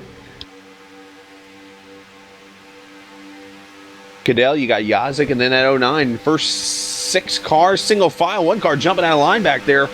The fusion of Tim Johnston, that USAA car. You get that high line formed up. There's the 41, the Oreo machine, Brian Mellendorf.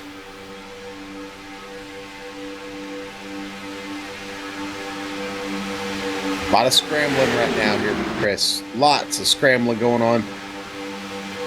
This is the perfect time to ride. A lot of people, I seem to argue with a lot of people about this. I'm totally okay with this part being single file. Because you can't win a race on lap 1, but you can surely lose it. So just ride. Enjoy yourself. Get to lap 30 and then go racing. I'm okay with it. A lot of people find it boring. RJ Williams, the big loser on this restart. He's lost the draft, and I don't think he's going to get it back. That is a bad spot for him. Lots of laps in front of him here. Yazik in that 55 jumping up to the top. He's got the 54 there pushing him. Should mention another car has lost a draft back there. I think that could be, is it Eckrich or is it RJ? It's RJ Williams.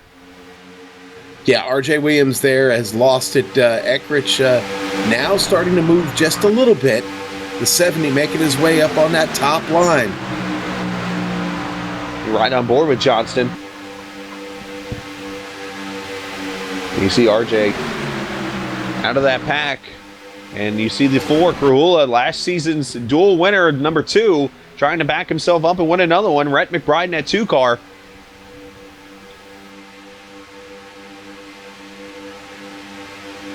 Well, I don't see Krahula moving from where he's at. He's going to stick right down there on that yellow line. He's going to ride down on the bottom. James and I share, we don't share a lot of things, but we do share one thing about Daytona, and that's where he's at on track right now. I like that line down there if you're in front. And you know what? If you're going to take it from me, you're going to have to do it up top. And it looks like Yazik's getting a run now, getting some help from the 54, Tim Johnston. Yazik's not going to drop down. He's going to stay there with his dance partner. Johnston not quite clear to pull it down. Yazik's still up top, and now he's going to shut the door on James Krahula. So as Yazik might say here, put it out as his car out front. The 55 to the lead. Here comes the 54 of Johnston. Got Travis McChristian up there, and apparently if you have a number 50 or higher, you're running pretty well right now because the 93 is up there. Here comes the 56.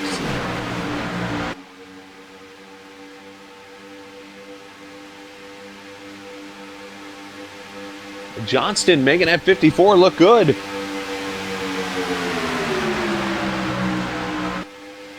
Hensley Motorsports trying to get that USAA car out to the front, but Yazik having no part of it there in that 55. Right on board with Peltier there in the 56 come-out car.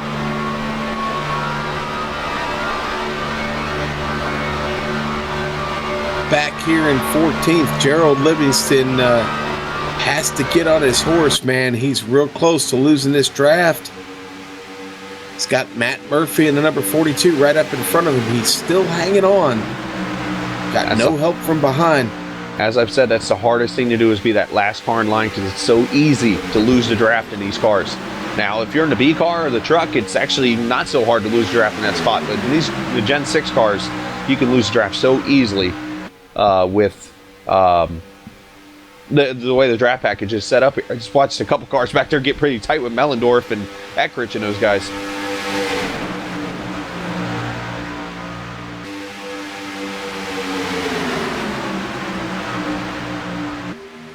You see Yazik leading that train on the inside. Making his debut in the Premier Racing League Patriots Fire Cup Series. As you know, he was up here in the booth last season. Calling some races. He actually was the guy with the Daytona 300. With you, Sean, and Brian were up in the booth calling the race last year. Brian decided, hey, you know what? I'm getting down there on the track. I'm forming my own team, and that's what they did. Loud Pedal Motorsports is here, and Yazik down there in that track with that HPP Simulation Ford. Yeah, and you know what? Yazik belongs on the track. Yes. He's a hot shoe, baby. Yazik can drive it, and he's driving it right now. Going to try and drive it to victory lane. The HPP Simulations machine is moving, but I'll tell you what, he's getting a little bit of competition there from his buddy Tim Johnston up on the high side. Yeah, I should mention there's a reason why Yazik does most of the lap guides that you see before the races in our broadcast. Johnston getting down to the front. Had an opportunity to close the door on Yazik, but didn't take it. He stays up there with Travis McQuiston. Not sure if 3 cars can hold that high side. Peltier. Yeah, Peltier there. I don't know if 3 cars can run that high side, but I've been wrong before.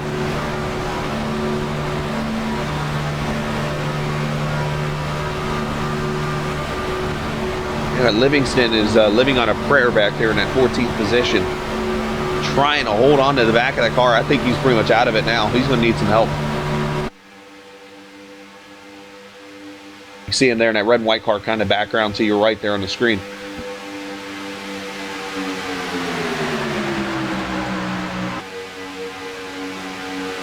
Once again, Ford Fusions, though, running up in the front. I see 5 of the top 6 all blue oval, so the Ford's looking good this evening in both the dual races.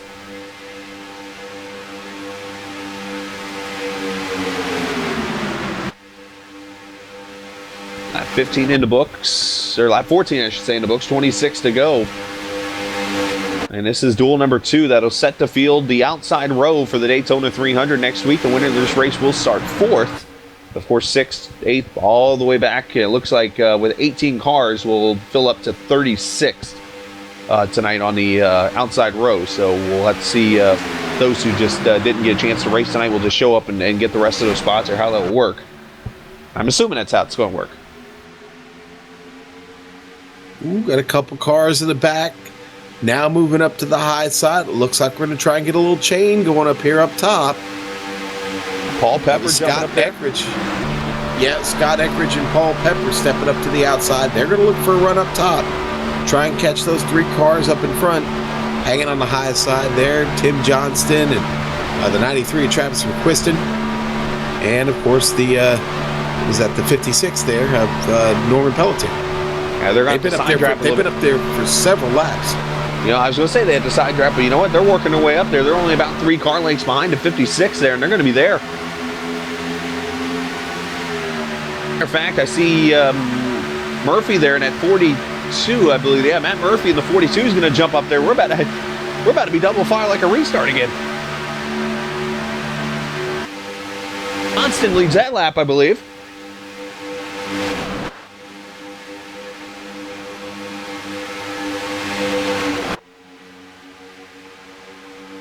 Problem with that 42 is, once again, there's nobody back there helping you. So you're kind of stuck out there with no help.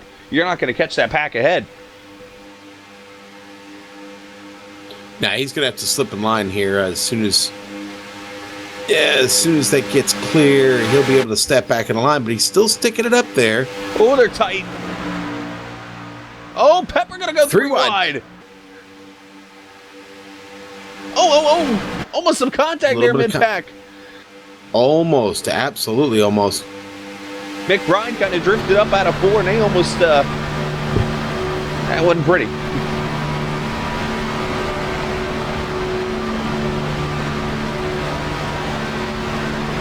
Yeah, I think Pepper had no choice but to go 3 wide there, because they got tight into the corner, and then Eckridge was on the back bumper of Pepper, and he had to make the move to the middle there.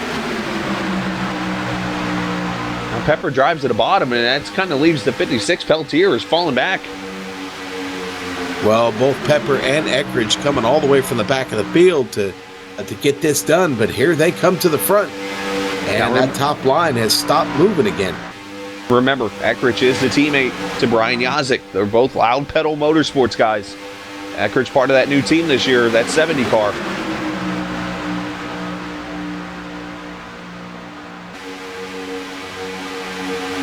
Those two get together, that could be pretty dangerous.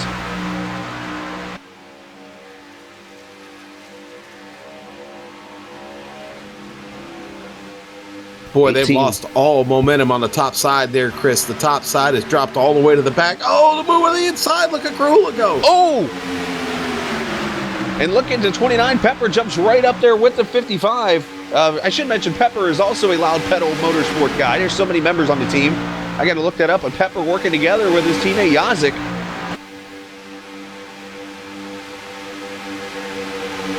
What a move by Krahula to take the lead of this race back.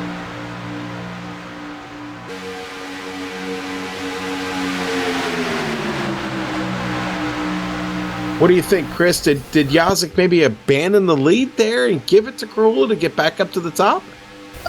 Maybe. That's a possibility, especially if he was working with Pepper and Pepper jumped up there. He said, you go, I'll come up there with you. That's a possibility, because now you have 3 of the top 5 is Loud Pedal Motorsports guys.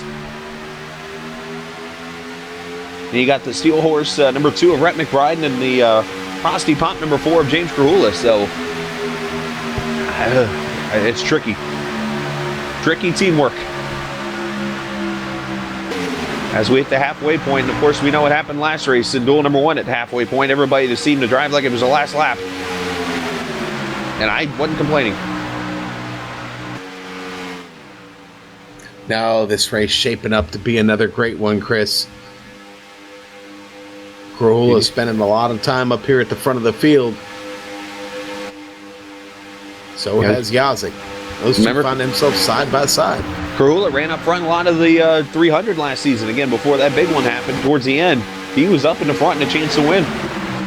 And matter of fact, he won the July race, the summer race in Daytona, which happened to be the only caution-free race in the Premier Racing League's history last season.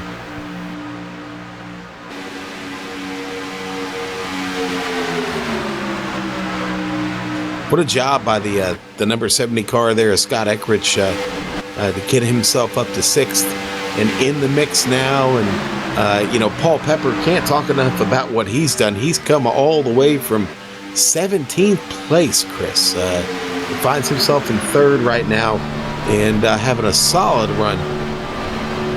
And riding on board in that 29 car, that blue and red machine, the Loud Pedal Motorsport North team he drives for. In that 29 car.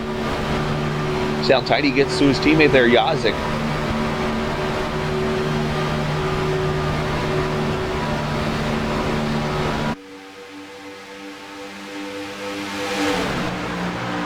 Krahula got Rhett McBride in at Jegs number 2. That's actually one of the cooler paint schemes, I have to say, that I've seen so far in this series. That number 2.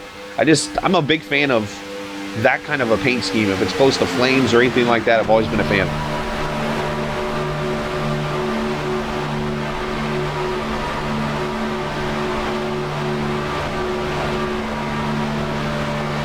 That 11 car, we haven't said much about him back there. The North Carolina car of Jonathan Goodell, Virginia driver, running in the 8th position there, 4th car on the inside, right behind the 70 of Eckrich.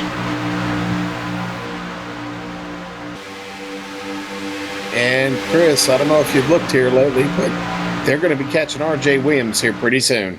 They are, and Yazik moves down to the bottom, gets that lead back. R.J. going to have a choice to make here. He's going to need to get out of the way and get out of the way quick.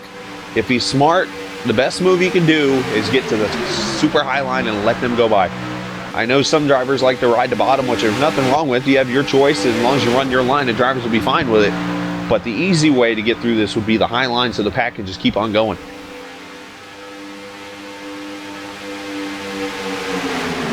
Ooh, Eckert's trying to get out of line. He's trying to move up there. Kind of killed the momentum on that high side doing that.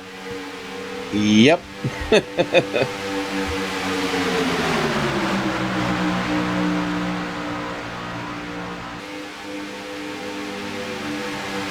Let's see what the lap car Williams does here as they come up on him. They're going to catch him at a pretty fast pace here.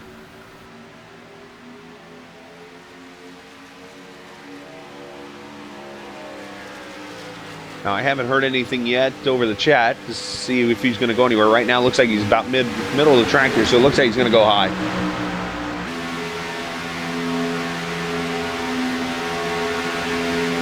And high line going to catch him here, though, in the turn. It's going to be really tricky. He keeps it up top, out of the way. So the 97 gets turned. Or the 93, that is, yes.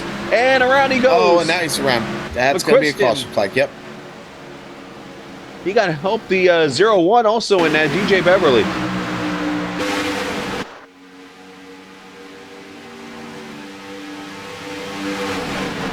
Yeah, and actually it all started back in the turn, and McQuiston gets a little bit of help there from the 93 on his bumper. McQuiston gets, he took a hard shot there. That's a hard blow there. The 56 taking the blame, Norm Peltier taking the blame for that. Yeah, and that's what I was trying to get across there is Norm got a run on him and tried to back up, just wasn't enough. The contact ever so slight, but Travis was just never able to recover from it, and that really beat that machine up. Tough break there for the 56. or the 93 Yeah. McChristen, and also the 01 of Beverly's got that nose damage. McChristen's back end's pretty crumpled up. He might need to refresh his windows. Come on, man. Easy. Just saying. I could say Windows crashed on him.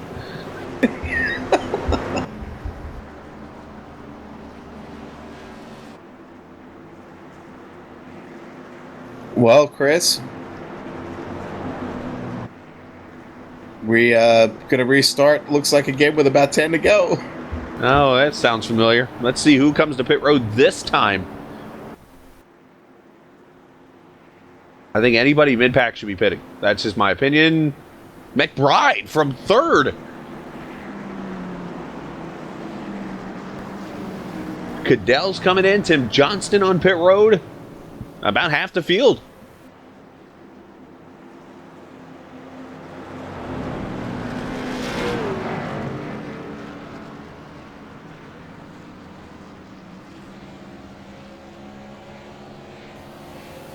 Looks like Peltier missed his stall. Looks like we're going to see 2 tires out of everybody. And look like the 11 scraped the inside wall, leaving its stall.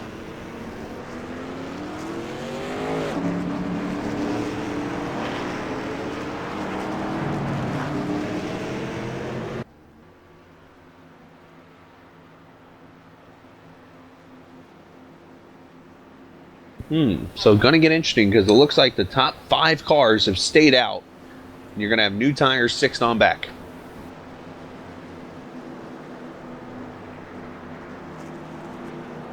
Yeah, and well, I guess we're gonna find out what new tires are worth, Chris. With 10 laps to go, well, let's say maybe 11 laps to go when they get restarted here. Is it going to be enough? I don't know. If these guys up front that didn't take tires stay together, I think they can overcome the newer tires behind them. It's going to be tricky, but here's the thing. You know, some people I see in chat are kind of questioning that move by McBride. When you look at it, he's pitting in third. He comes out 6th, so he's only lost 3 spots. He's got a shot here to just jump right back up there into that 3rd position if he gets the right draft. So with those kind of cars coming with him, I kind of applaud this move by him. Why not try it? What do you got to lose? Right now, you're starting in the 12th position on Thursday of next week, where he gave up pretty much starting 8th or 6th. So it's a couple rows difference here. So there's bonus points on the line. We can say that too, but why not? You got enough people to come with you on pit road. You got a shot now. Yeah, you definitely got a shot. And listen, that's all you want in this thing is a shot to finish and win, and you're going to get it.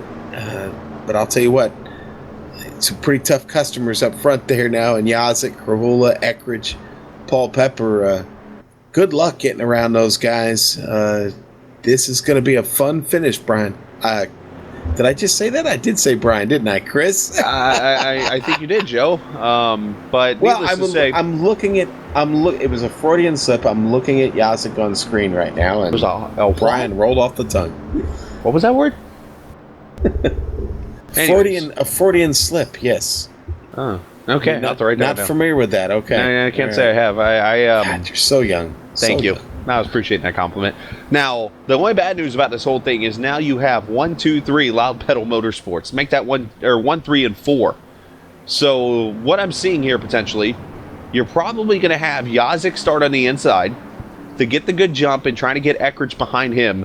And if they can get a good enough jump on the 09, Pepper jumps in behind Eckridge to get them 1, 2, 3 potentially. So watch that.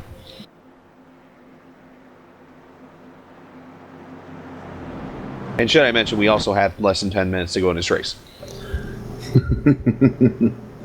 Well, the time is winding down, but we're going to get this in. I'm not worried about it. I think we're going to be fine.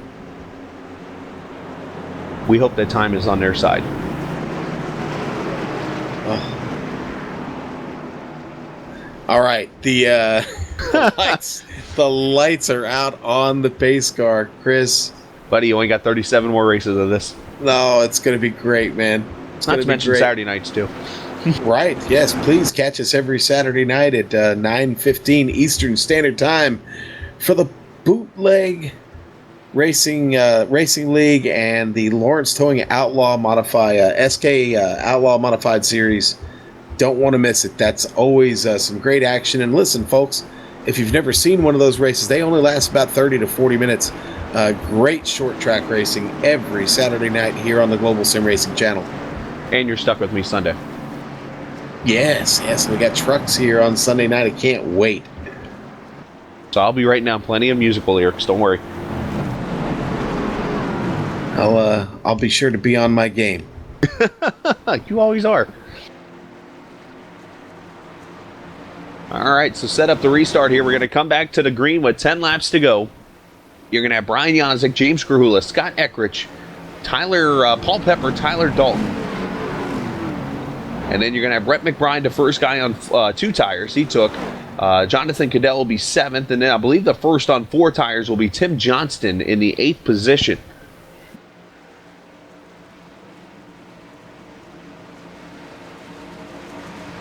Well, here you are. Pace car going to pull off. Last time we had a green flag at 10 to go, we had a net code. Let's hope that stays away this time. Here we go. Janzik on it. He gets the restart. Eckrich gets the inside. Look for the 29 to pull down here. He's not going to have room. He's trying to make room. Whoa. 11 and 2 make a little contact. Krahula up on the high side. Here comes Paul Pepper to pick him up. Say that 3 times fast. I'll stick with the one time I just got it in clean. Ooh, here comes Krahula on the outside. Now that line is starting to move again. As all the cars are just getting back up to full speed here now, Chris. Yeah, first guy on tires is the 11 of Cadell there. 4th car inside. Got the 2 on the outside. He's got 2 fresh.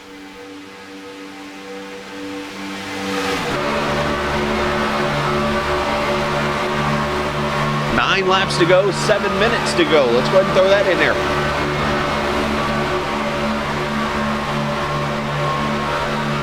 Pepper not real smooth right now. The side draft is really killing him. That's hurting Krahula because he's lost the help he was getting there from behind. Pepper's got to catch up and try and give a little push. 9 to Tyler Dalton holding on there. That Haviland Chevrolet there on the inside.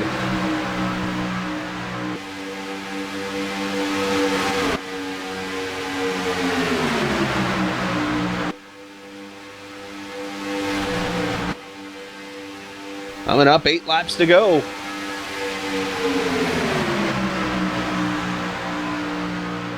You have about... Ooh, look at that. Look at that. Oh, we got a little tight there. Pelletier moves to the top side, steps out of line. Evan Pelletier's been rolling that high side all night. He's been doing a great job up there as Pepper tries to get some air to that car.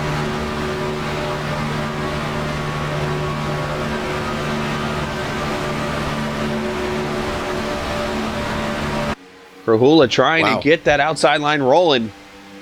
Yeah, nobody really wants to work with those guys up there right now. Pelletier really trying to get to him, but finding it very, very tough. One thing I'm noticing, tires aren't making a difference right now. No, they're not. Not at all. Boy, man, Pelletier just drops all the way through the field, all the way to the back of the line there, Scholar.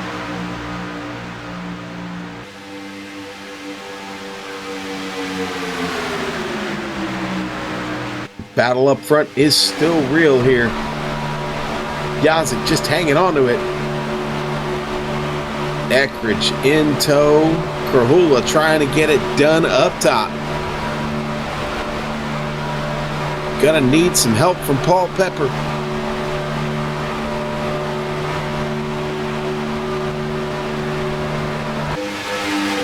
Racing off into turn 1. Here we go. Eckrich almost gets loose down there on the bottom.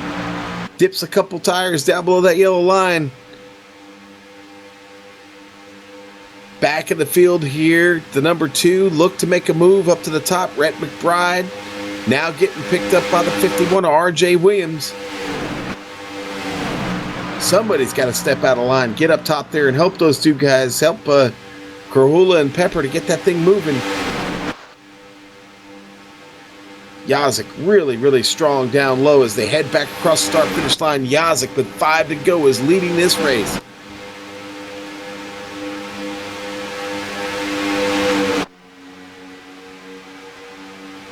I think Chris might be having some technical difficulties, but we got it. Here we go with just 4.5 laps to go. Yazik trying to hang on to this lead.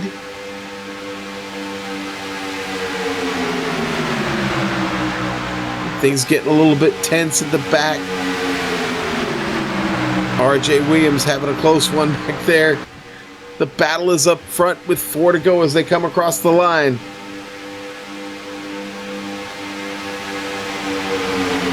Yazik still the man. Krahula fighting for every inch of space he can get up there up top. Eckridge looking strong down on the bottom just behind our leader. Yazik moving up the track just a little bit.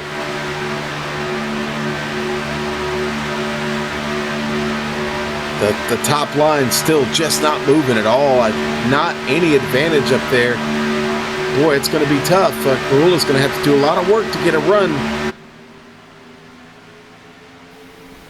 That's going to move Dalton up to 3rd. There we go, Chris. Yeah, that outside line has just been falling back a little bit. You saw Peltier fall back just a few laps ago. Ooh. And look at this. A move to the outside for Eckridge. Here comes the champ. Wow. You said we're teammates until 2 to go. And I think Eckridge was sitting on that Pepper one. up the middle. Oh, that's not going to work out. That's not going to work out. Nope. And they go. Caution is out. Krahula's in it.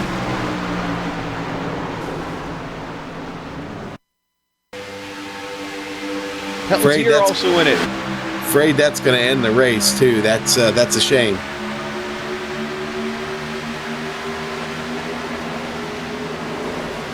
We're going to see what happens there. Pepper gets in the middle, and I just didn't think that was going to end up well, and it certainly didn't. Contact with the 09, and Tyler Dalton will go on board with Pepper here. You see him trying to push his way up through the middle. The hole wasn't there, man. I just don't think it was. It was too narrow a space to try and get that car through. And the Loud Pedal Motorsports North driver finds himself wrecked along with many other cars. Yeah, let's look at the Krahula's angle here, Chris. Yeah, Krahula, you're on board here. You see there. See Pepper shoot in the middle there. He's good there. And looks like he's good there, but then the hole just closes up. Yeah, and Pepper, of course, gets Krahula coming back up the track there and ends James's night. Well, so look who's going to victory lane.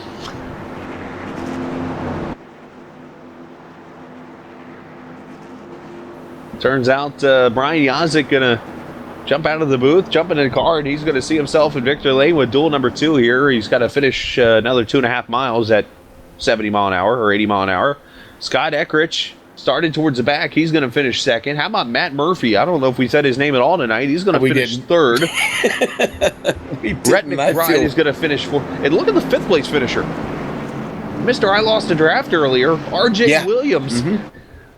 Yeah, the caution flag got him back in this race, much like the first race with McDougal.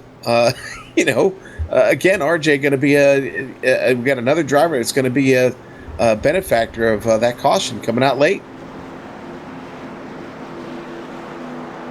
Yeah, and that's what you got to do sometimes. You got to get lucky on these kind of tracks. So after it's all said and done tonight, so Brian Yazik will start 4th next week. You'll have Scott Eckridge starting 6th. Matt Murphy will start 8th. Rhett McBride 10th.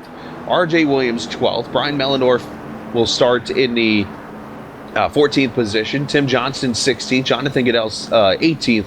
Gerald Livingston will start 20th and all the way down. And did I mention Rhett McBride about the whole 4th place finishing? Look where he finishes. 1 spot worse than he did when he pitted. I kind of call that a straight down the middle, even no loss type of thing there. Yeah, but Matt Murphy, I feel bad that we didn't talk about the DIY sim.com driver this evening. What a run for the man from Carolina. Going to finish third in this race. Started 18. Yeah, the rookie. He's got the rookie stripe on him there along with Yazik. So how about this? Rookie's going 1-3 tonight. So what yellow stripe hashtag? Yeah, Yazik's not Yazik's not a rookie. He's a rookie to this series. There you go. Yeah.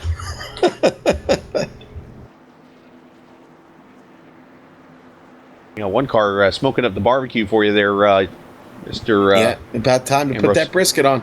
Hey, the boy.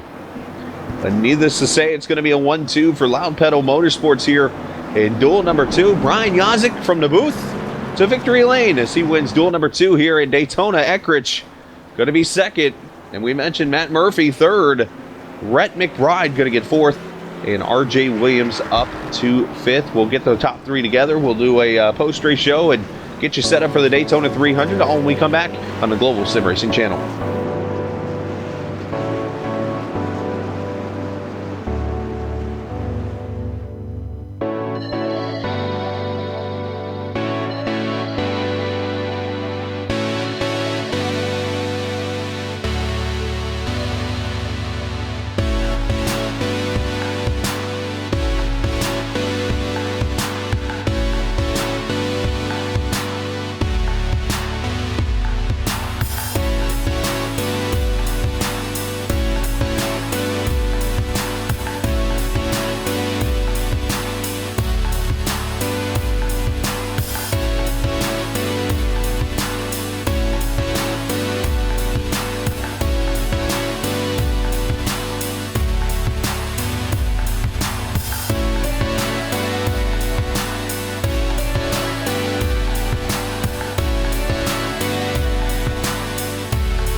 The lineup is officially set now for the Great Simulation Race, the Daytona 300 for the Premier Racing League and the Patriots Fire Cup Series, as Brian Yazik has taken the Loud Pedal Motorsports Ford Fusion to victory lane in duel number 2. That saw just as much fireworks as duel number 1 did when it was all over with. As we take a look at the final results this evening for duel 2, Brian Yazik leads a 1-2 for Loud Pedal Motorsports as the race ended under caution. Scott Eckert started in the back, worked his way up to second. And speaking of starting in the back, Matt Murphy started 16th and worked his way up to a third place finish. Rhett McBride 4th and RJ Williams 5th.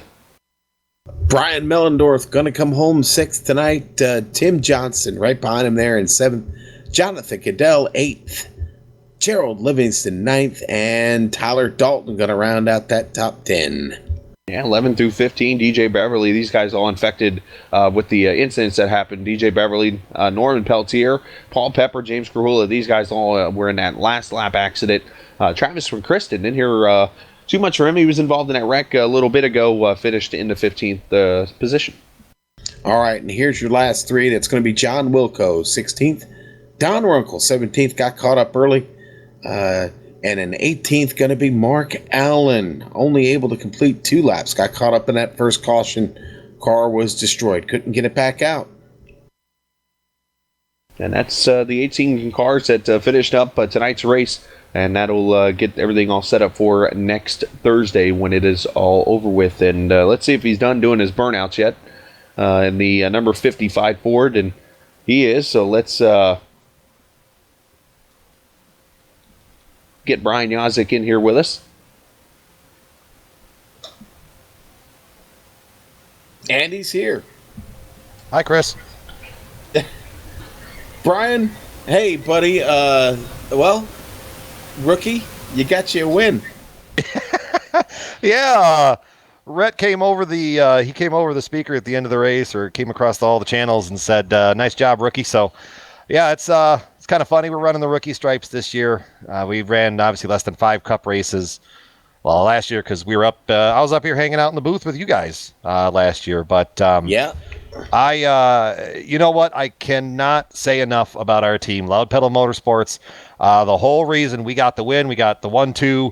You know, we got that all straightened away is solely because we worked together as a team. I had Michael up in the spotter stand, kind of giving me some clues on where everybody was going. He's my eyes that helped me out back behind the car. Scott and I were kind of trying to run the race from that standpoint, and all in all, it was a 100% team effort.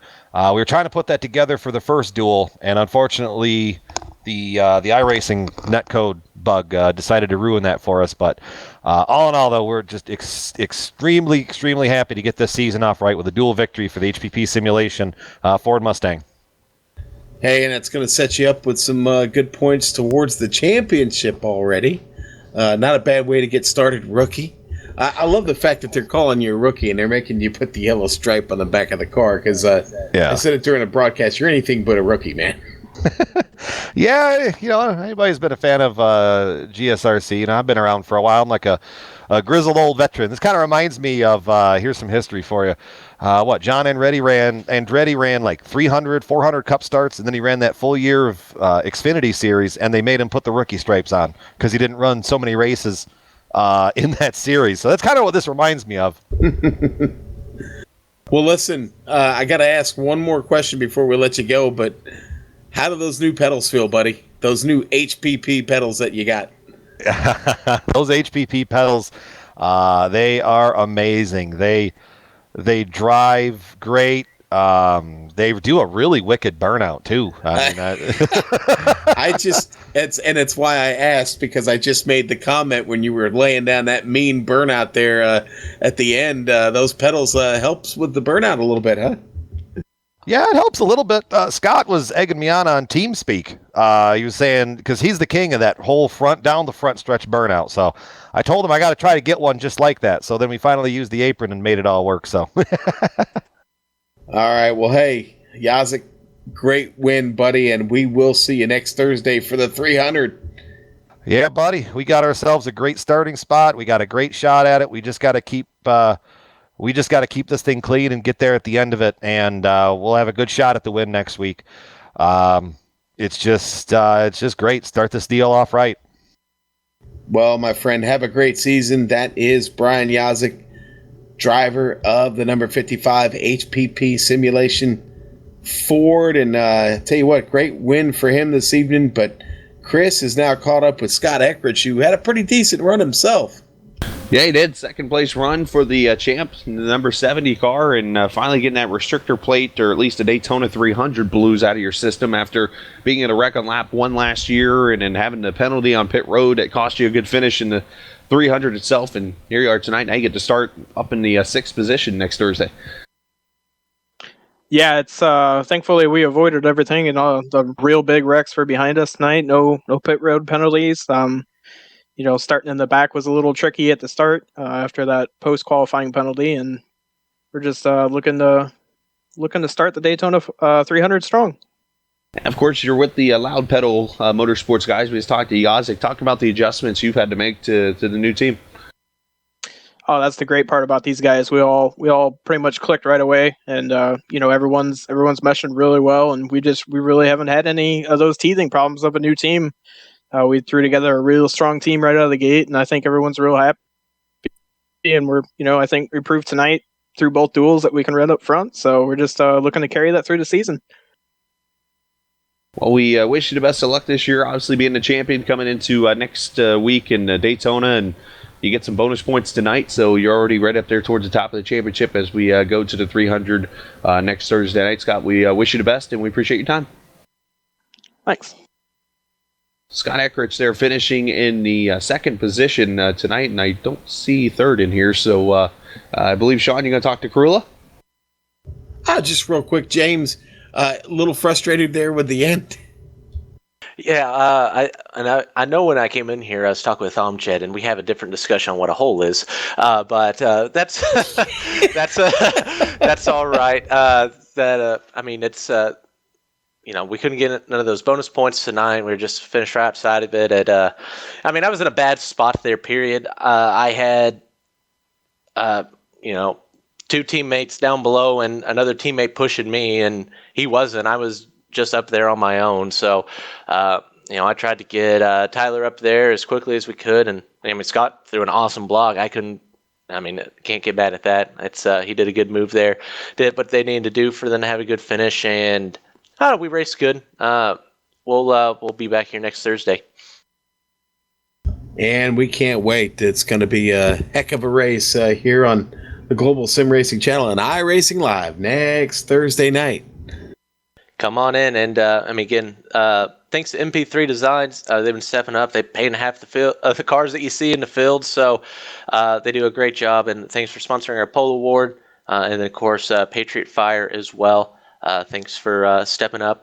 Y'all know Coastal Safety Yachters. Patriot Fire is same company, just another fun name. They'll both be around and everything. And do we get to see Brutus tonight? Brutus will still be around, so don't worry about that if y'all are a fan of Brutus. Yeah, no, we didn't have Brutus tonight, but Brutus will be back next week when we get rolling here on next Thursday night. All right, good. He's been cooped up all winter. He's ready to get back racing. Yeah, he's ready to get out and stretch his legs a bit, isn't he? Oh yeah. We'll hopefully we don't see too much of Brutus, but hopefully he'll get out here before too long. We miss him. Yeah, he'll make an appearance at some point. James, thanks a lot for the time, buddy. We appreciate it, and we look forward to seeing you next Thursday night. We'll actually probably see you sooner than that, actually, because we'll see you on Sunday. We'll see you Sunday. The American Pool Supply 150, the American Pool Supply Truck Series, awesome company based out of Las Vegas. Pretty much work with all the casinos and all their pool stuff. If you swam in any pool in Las Vegas, you've probably been sanitized and chlorinated thanks to American Pool Supply. So they keep me clean while I'm in the pool. I like that. I like the way that sounds. They keep the water clean, Sean. I don't. Oh, don't even go there. Well, we won't go there. All right. Maybe I should use that. Maybe I should use that pond out back, possibly. Right? That's well, where you swim, Sean. That's completely up to you, buddy. I won't judge you for it. All right, Lloyd. James. Well, as we've. I was going to say James Foley joining us, Sean. This thing's gone down the drain already. Anyways, Sean, let's talk a little bit about the action we saw tonight, and let's get ready for the 300. Yeah, let's do it. What a great set of duels this evening. Both had their each little set of unique circumstances that occurred, but we saw two great races this evening, and we are really going to get it on next Thursday night in the 300. Yeah, and a big shout out to Randy Yoakum and Brian Yazik, the two winners of the dual races tonight. And also a special thanks to the Premier Racing League for putting on the Patriot Fire Cup Series. And a thanks to the software and hardware that we use for our broadcast that you can actually see on our screen right now. And we also want to thank our musical contributors, Eric Ekholm and Casey Lalonde, whose music you can find at the websites listed here on screen. For more information about future races, we'll be rolling those here on screen in just a moment, or you can go to the globalsimracingchannel.com where you can check out past broadcasts as well as seeing our future schedule. And we're also on the social media world, by the way, too, on Twitter at GSR Channel and on Facebook.com/Global Sim Racing Channel. And next time you're going to hear us on the air with the Premier Racing League Patriot Fire Cup Series next Thursday for the second Daytona 300. However, we again remind you Sunday night we'll be there for the Truck Series from Premier Racing League starting at 9 o'clock on the Global Sim Racing Channel. For Dougie Beard, I'm Jed Yamin and Sean Ambrose. I'm Chris Scala. Race clean, race hard, and we'll see you on the track.